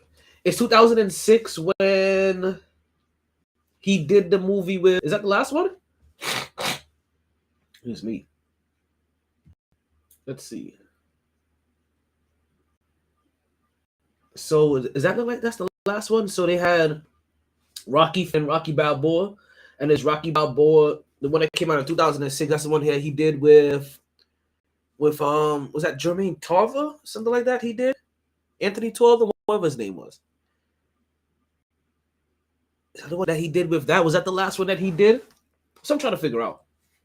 But let me tell you what upsets me, right? I know I've loved the Rocky movies. Growing up, I remember watching them. If a Rocky movie comes on the television now, I probably, right, or if I'm scrolling past and I see something, I see Rocky on television, because I always don't watch it on television. But if I'm scrolling and I catch Rocky, I'm gonna be stuck there for a while. Like if Rocky's on the television, I'm gonna be stuck there for a while, regardless of which Rocky it is. Right? Now, I think did we start talking about this? Because one of the things I think that I realized about this movie is that as Creed 3 is coming out, that this is the first movie that Michael B. Jordan is directing, right? And I think something similar, I think that falls along the same path that happened with Sylvester Stallone with the Rocky movies, where we know Sylvester Stallone wrote these movies, but I don't think he started directing these movies himself until about the 3rd or 4th one. And the fact that basically you turn the franchise over to, right, you continue over the franchise with Creed, you turn it over to Michael B. Jordan, and then by the 3rd one, he's now directed his own movies now, directing these movies now, and he's able to now put in a little bit of his own insight and his like he's an anime fan, and he put in effects or scenes from some of his favorite animes into that movie. I think he said one of them happened to be the Frieza and like early on the Frieza and I don't know if it was Frieza and Vegeta or Frieza and Goku gut punch, where but they said in that scene where he gets hit in the stomach and he curls him over, the fact that you see the beads of sweat coming off his back in that scene, like, yo, that was right. That's like when you get hit, you see their energy, right? That was in homage to Dragon Balls. So I was like, okay, that's kind of dope. You get a younger, different, more relatable perspective on things. Like added into this series. I really enjoyed it. But again, I didn't know why I hadn't seen it sooner, because as soon as I started watching Creed, because with this now coming out, I was like, you know what, let me go catch up. Let me finally watch these things. And within 10, 15 minutes, I'm over here saying to myself, why haven't I watched this sooner? Like, I am encapsulated. I'm bought in. I'm drawn. You got me. It was that quick and that simple. Literally that quick and that simple.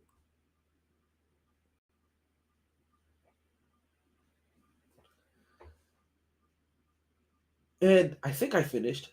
I'm pretty sure I finished. Right? Like, he fought the dude, standing, like the bell kind of saved him.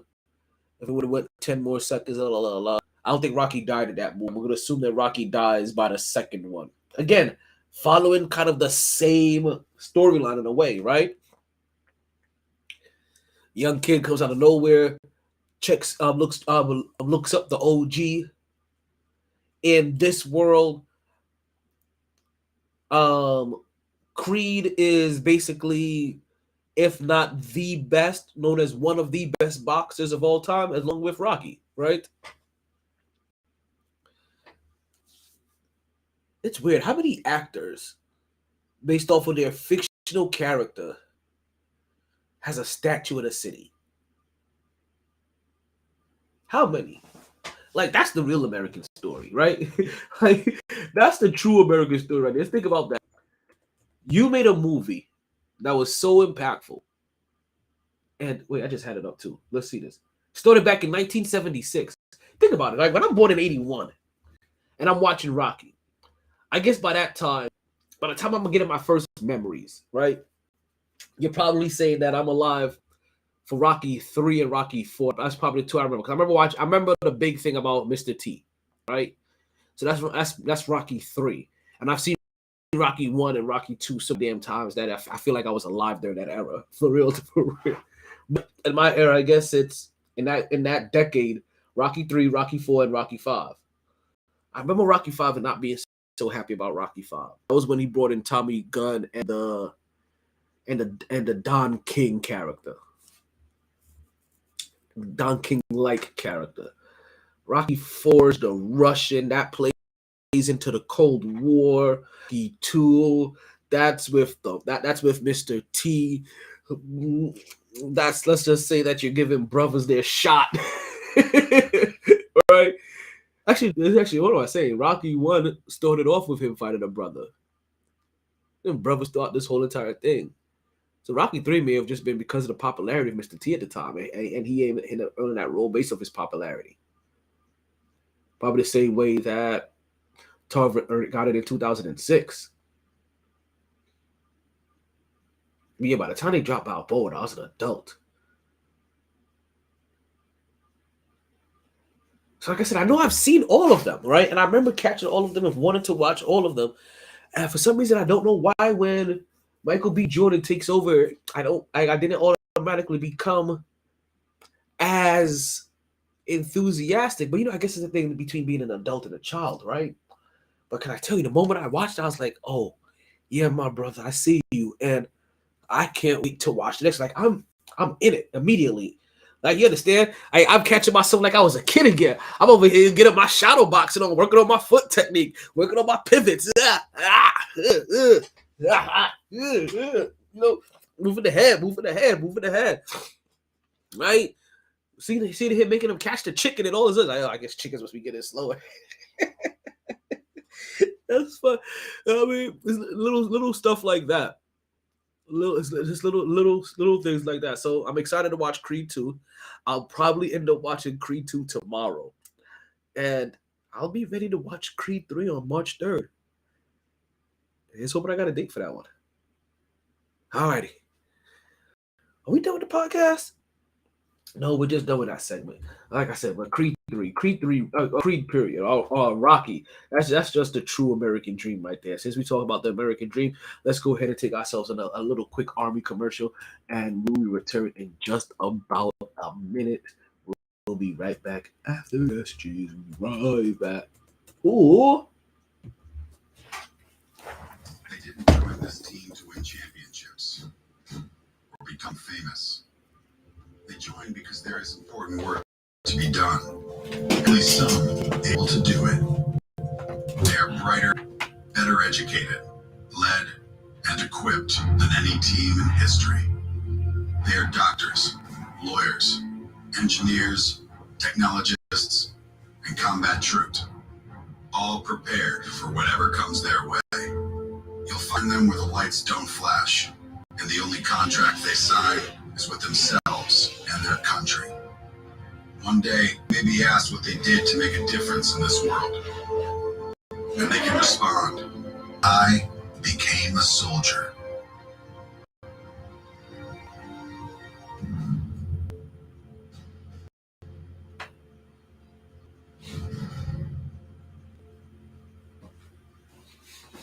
Hi, we are back with the MyT Sports Podcast. I am still your host, the one and only Talon El Idolo Deportivo Taylor. Yeah, when we come back from commercials, I'm a different person. I am no longer Talon New Year, Save the Beer. I am Talon El Idolo Deportivo Taylor. And I get that nose cleared up, get a little sinuses cleared up, right? So it was getting to me. Now, let's talk about, get into something. Let's get into what the end of the season, right? Because the end of the basketball season is right around. I know we've mentioned this a couple of times now throughout this, over the last couple of weeks, throughout this month, really, especially since around the looming time of All-Star break, because that's what this really boils down to is the games left after All-Star break. If I just look at a couple of teams that have games left, right? You look at Denver Nuggets, they have played officially 60 games, right? So that's 22 games left for them. The Memphis Grizzlies have played 58 games, right? So that's 24 games left for them. You have the Sacramento Kings who have also played 58 games. So again, with their 24, that's the top three teams in the East. In the West, right? In the East, we have Boston at 60 games, we have Milwaukee at 58, and we also have Philly at 58. New York Knicks have played 61. Ironically, right? So if you're a Knicks fan, we only have 21 games left. While there's some teams out here like Boston and Philly with 24 games left. Let's see, Brooklyn, we've played 58 games. Miami, we've played 59 games. In Orlando, let's not leave you guys out of this, you've played 60 games. So we're talking about, for the most part, right? It's easy to say under 25 games for everybody, right? For under 25 games left for everybody. The final last dash into the end of the season. Now, the only reason why I really even mentioned the top three teams in each division, because actually in each conference, let's actually get them down here, right? Let's see how many of them are in here. So we have Boston, we have Milwaukee, and we have Philly. And then who did we have in the West?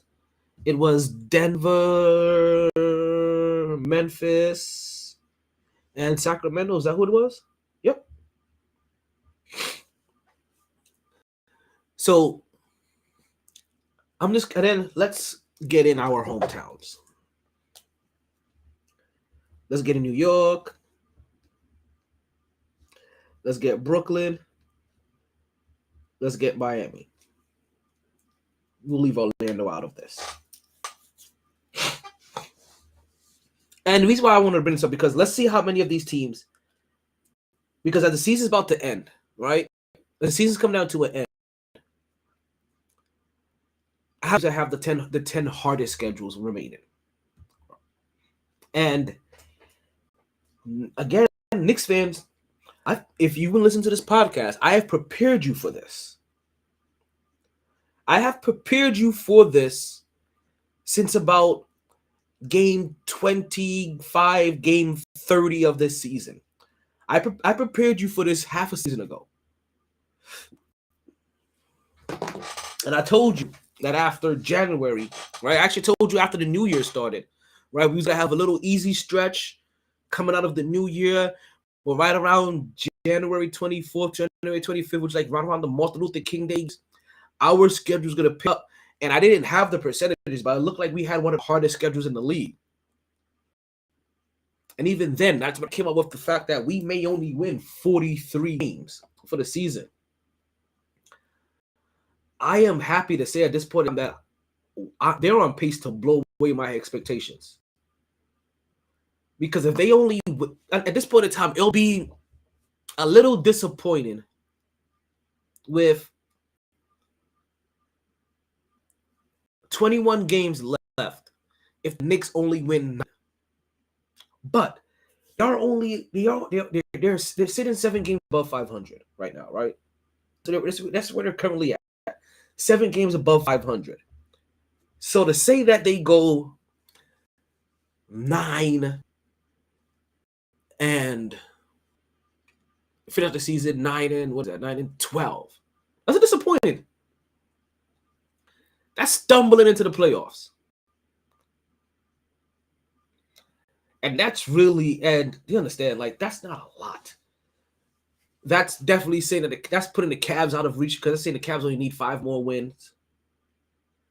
But Brooklyn is still kind of right there with you. They can still fall to the same fate.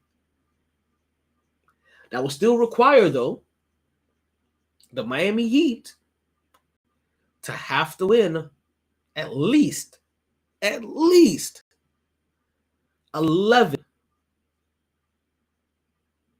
Yep. 11 out of their next 23 games.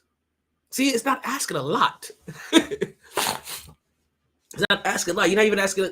You're not going above 500, and that's barely telling the rest of the teams that all they have to do is go 500 to start surpassing you. I'm very happy to say I think the Knicks are going to do way better than this now, with them being currently 7 games above 500. Now, listen, it's not going to be easy, but luckily for us, it's also not going to be easy for our competitors. The Miami Heat, they get let off the hook right now. The 7th team in the East, they get wait. Did I not see them here? I lie. I do see them right there. I thought I saw them. Is that 3 teams with 51.2 then? What is that? 50, I can't read that one. What is that? 52.1? I know you guys were. What the hell is he doing? Don't even worry about it, Pimpin. Don't even worry about it. I'm in mind. And because I still haven't gotten this Phoenix game back up. All right, let's go with the regular way. Let's see if things have gone back to normal. Because also I feel like for the Knicks games and the highly popular games, the app's very quirky for those games more than it does games where things don't really matter, where people aren't really watching. So you have the Miami Heat. Let's start with the Miami Heat all the way at the bottom, right? The 7th best team in the conference behind the New York Knicks. They currently have the 9th hardest schedule remaining in the league. So they're behind the Knicks, and they have the 9th hardest schedule remaining in the league. That allows, so in my scenario, what I was talking about, they could very well go 11 and 12 or 11 and 13 in their last 24 games. It's possible. The Brooklyn Nets, they're sitting with the 7th hardest schedule remaining in the league. Again, Brooklyn Nets right up 1 spot above the New York Knicks in the standings, right? They're sitting right at that 5th seed. So, again, it benefits the Knicks that the Miami Heat have one of the top 10 hardest schedules in the league, all right? It benefits the Knicks that the team directly ahead of them, the Brooklyn Nets have the 7th hardest schedule in the league.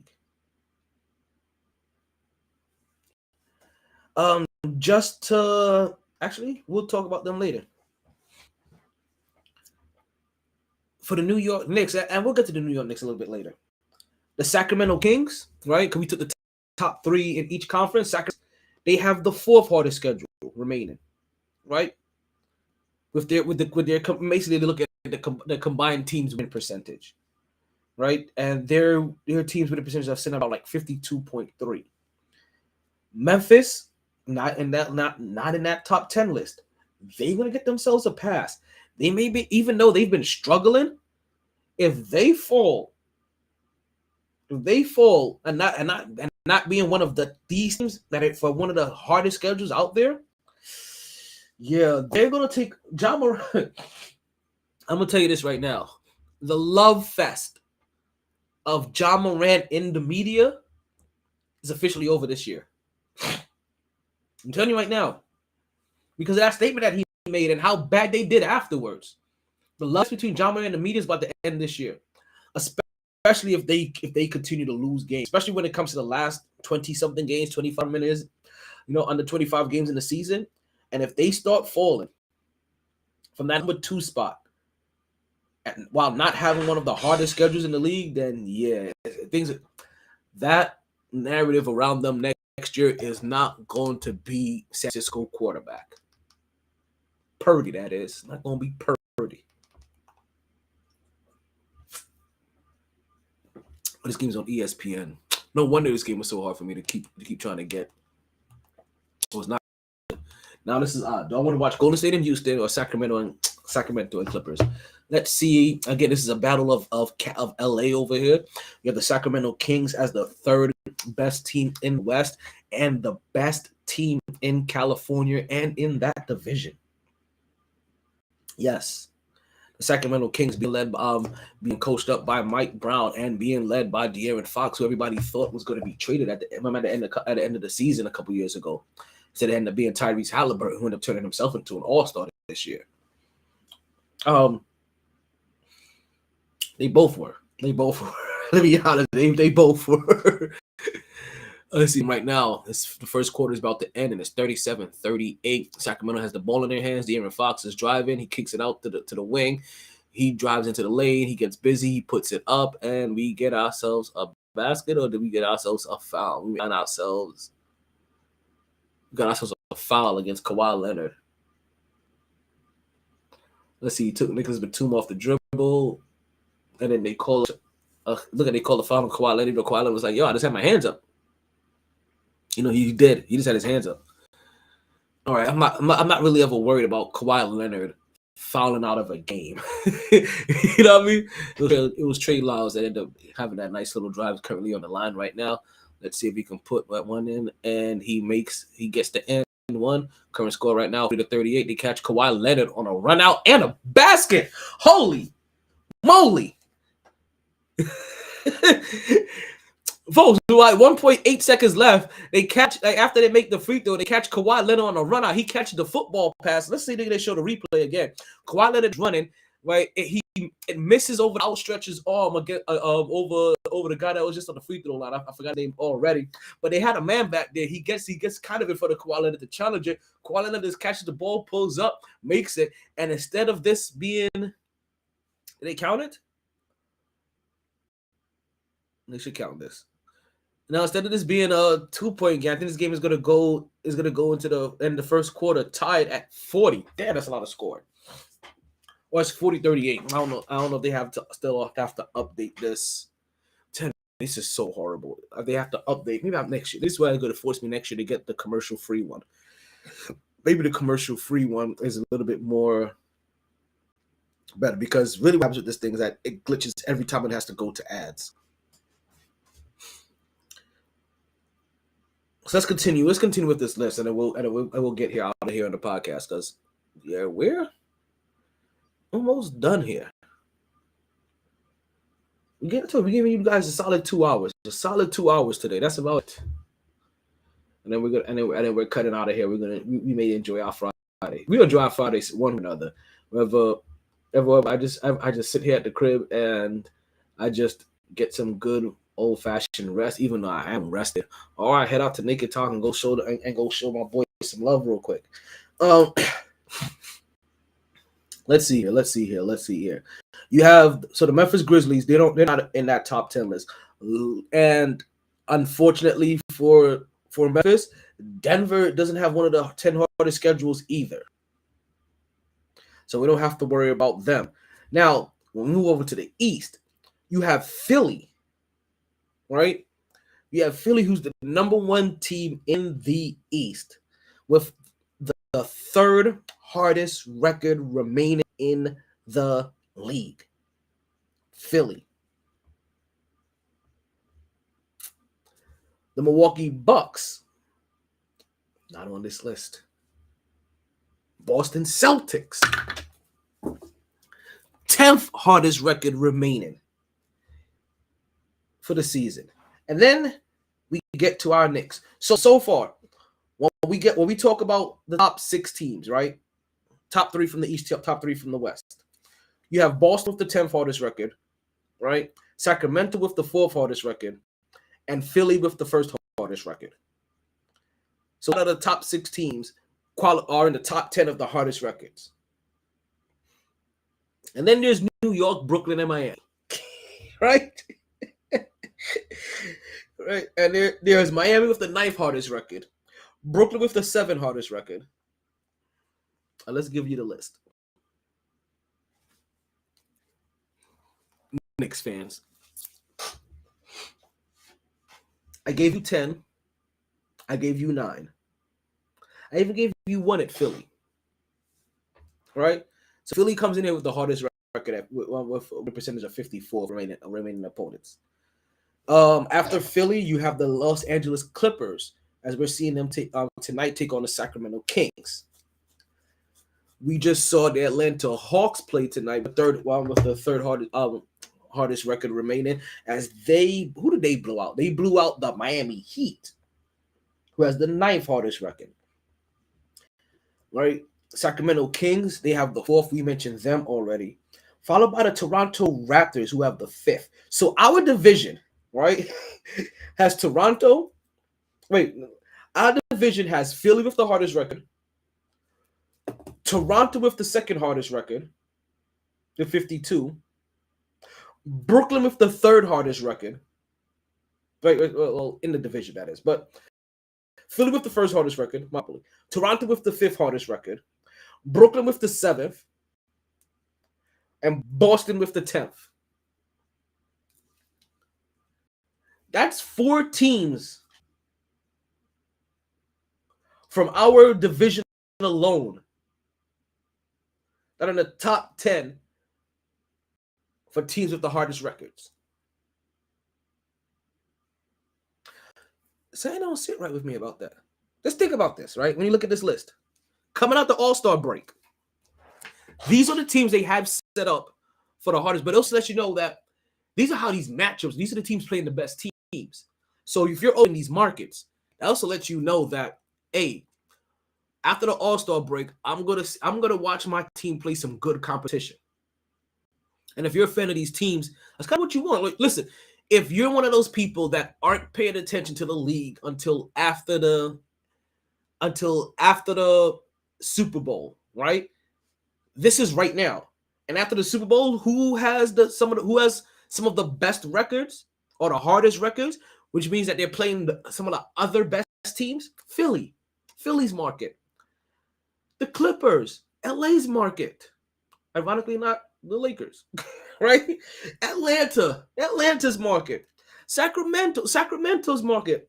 Listen, tell me Sacramento and the Clippers can't use a little bit extra push to get their teams to watch games, but the fact that they're also winning right now, right? Clippers with where are they at?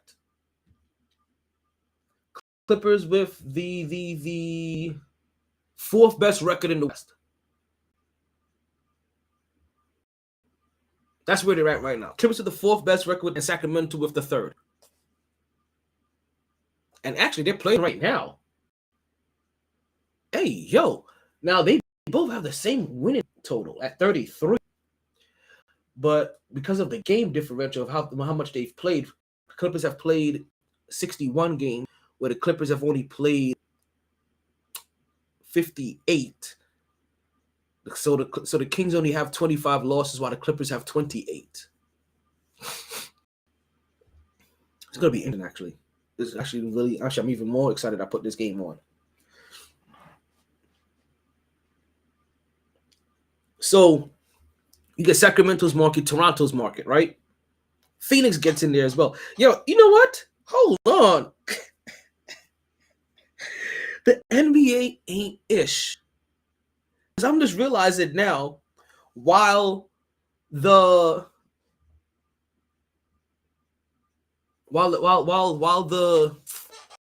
Eastern Division, right? Eastern Division, the Atlantic Division has the hardest record for the East. The Pacific Division has the hardest record for the West. Look who's in here. The Clippers at 2, the Kings at 4, Phoenix at 6.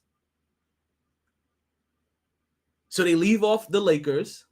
So LeBron James can have an easier record than anybody else in that division. And they left off Golden State. But because you left them out, that's how you get Atlanta in there at number 3. And also, that's how you get Miami in there at number 9. So you also get Miami's market. So you get Phoenix's market at number 6, Brooklyn's market at number 7. And I know I've skipped around this number all over the place, and so you have to figure this out by now. The New York Knicks, 8th hardest record remaining in the league. Actually, 7th hardest record remaining in the league. They're tied with Brooklyn. But I'm pretty sure this is split by years and home percentage wins or something like that. But the Knicks and the Nets, both of their opponents have a record 51.2. Now, granted, would the league have known that the rest of their opponents would have had winning records? No. Would you have thought the majority of them had of? Yeah. Because you could see how the matchup was. It was always against decent teams, good teams, playoff contending teams, postseason contending teams. And this is before we looked at it and added teams like Sacramento into the mix. You know, like before they got in there.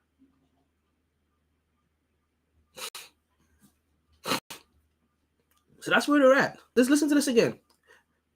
Boston at 10. All right, let's listen to them. For the Atlantic and for the Pacific. You got Boston at 10. Then you throw in Miami at 9. Then you got the Knicks at 8. The Nets at 7. Phoenix at 6. Toronto at 5. Sacramento at 4. Atlanta at 3. The Clippers at 2. And Philly at wait a minute, my math is off. Oh no, I wasn't off. I forgot I was counting something different. So that's all. I started counting too much, actually. Counted Atlanta there. That's all 5 teams in the Atlantic Division and 3 of the teams in the Pacific Division. While they did all that, think about this. Boston, who was supposed to be a true contender, right? Also, is that also to speak to this also the Eastern Division, our own like the Eastern Conference, our own division, and how good it's been this whole entire year.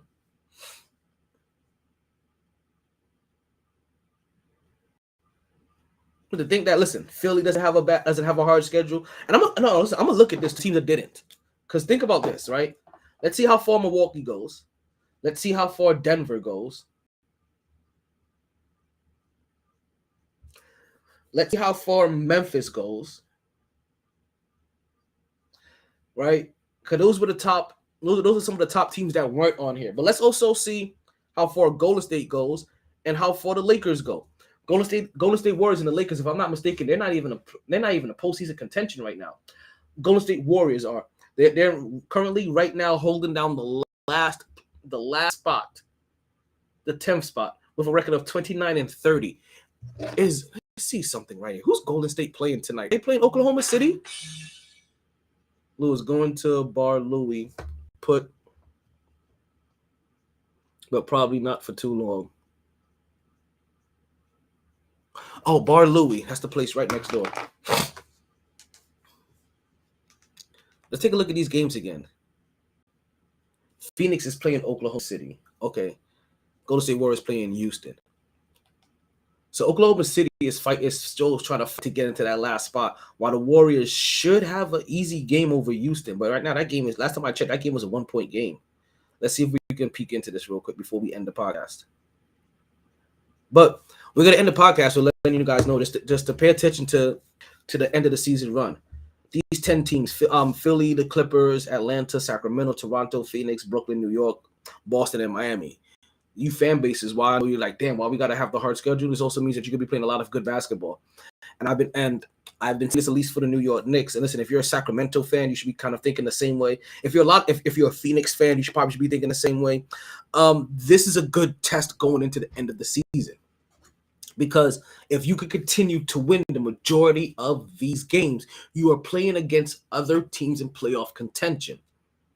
Which means that while these games aren't playoff games, all of these games will have a little bit extra oomph. You're playing against better competition. You're playing against better competition while they're also trying to ramp themselves up to get into the off season as well. Because you understand, they want to be into a certain momentum while they chase their postseason aspirations as well. So for these teams that generally aren't used to being here, or on the cusp of being here, or not sure what their teams are going to be. So again, like I said, for the New York Knicks, right?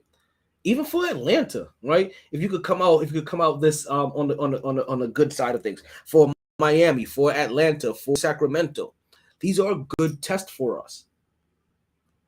Because we're the 6th seed, the 7th seed, the 8th seed, to the 9th seed.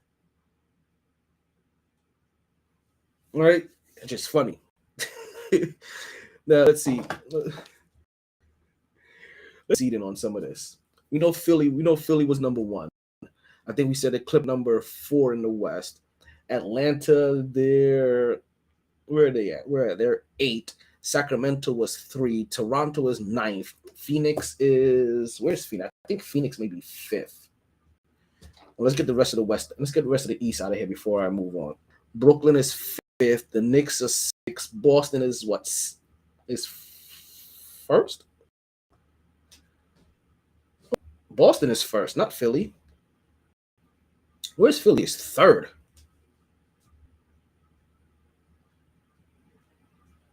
But Philly had the hardest record. So they're the third best team in the league in the East with the hardest record remaining. And we'll see if they're too worn down. I'm telling you, like, it's gonna be interesting to see how some of these teams come out. Because if now Philly doesn't get past Milwaukee, I may understand. Milwaukee had a lighter schedule leading into the play. I can understand, is what I'm saying. Not making excuses, but I can start seeing how some of these things pan out. Boston, number 1, with the 10th hardest record. And then we said we had Miami at 9th, and they're the 7th best team in the East. And all we got to do is find Phoenix real quick. And Phoenix is the 5th team in the West. And like I said, there weren't a lot of teams in the West here. There's the Clippers, Sacramento, Phoenix in the top 10. That's it. And they're the 3rd, 4th, and 5th team in the West. While in the East, you have the 1st, the 3rd, the 5th, the 6th, the 7th, and the 8th. Oh, wait, the 8th and the 9th. Like, that's crazy.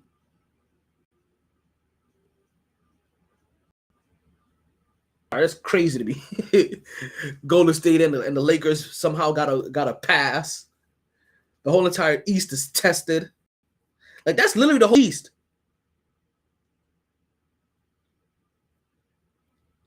The first best team. Who's the second best team? Who was that? Who I just missed? That was Milwaukee. That's what I just talked about.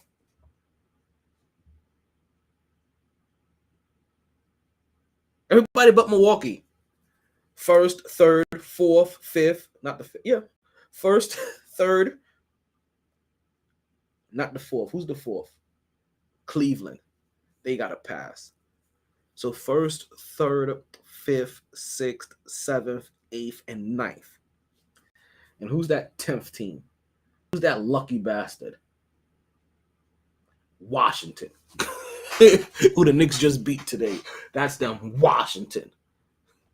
Who, listen, Washington? They can beat me. It's possible. Forgot how the playing tournament works. Is it 9 and 10, and then versus 7 and? Is it 7 and 10 versus 8 and 9, or is it 9 and 10 versus 7 and 8? I think it's 9 and 10 versus 7 and 8. Washington could beat Toronto. Because Toronto's gonna have the 5th hardest schedule going into the postseason. Toughest remaining strength of schedules. That's an interesting one. You know what, folks? Here to us. Wrapping up now.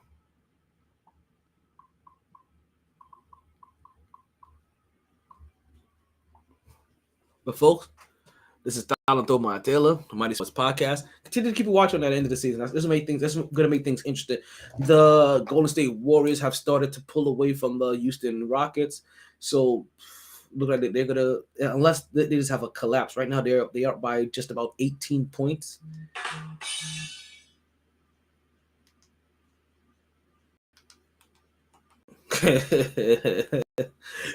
So let's go back and take a look. Let's go take a look at this Clippers game. Is it Clippers? That's right. I'm sorry. Phoenix and OKC. I can't watch that. That's on ESPN. So let's go back to Clippers and Sacramento, and we'll wrap on that. We'll give you the score on that one, and that one's on commercial. So you know what? We won't be giving you any kind of score on that one. All right, we're just gonna wrap this up. Thank you guys for listening. We do appreciate you. Don't forget to stay safe, stay blessed, and continue to transform yourself into the kind of individual that you want to work for you. This is Talento My Taylor with the MyT Sports Podcast, and it's time for you guys to enjoy your weekend. As I'm about to enjoy my weekend, because we're out of here. Hey, yo, DJ MyT, drop that outro music.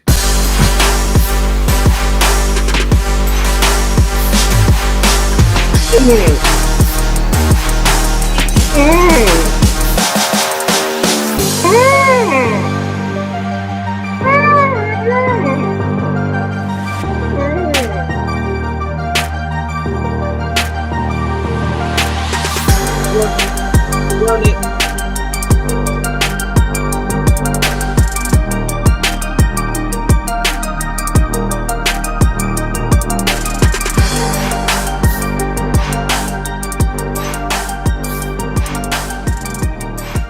Big drip.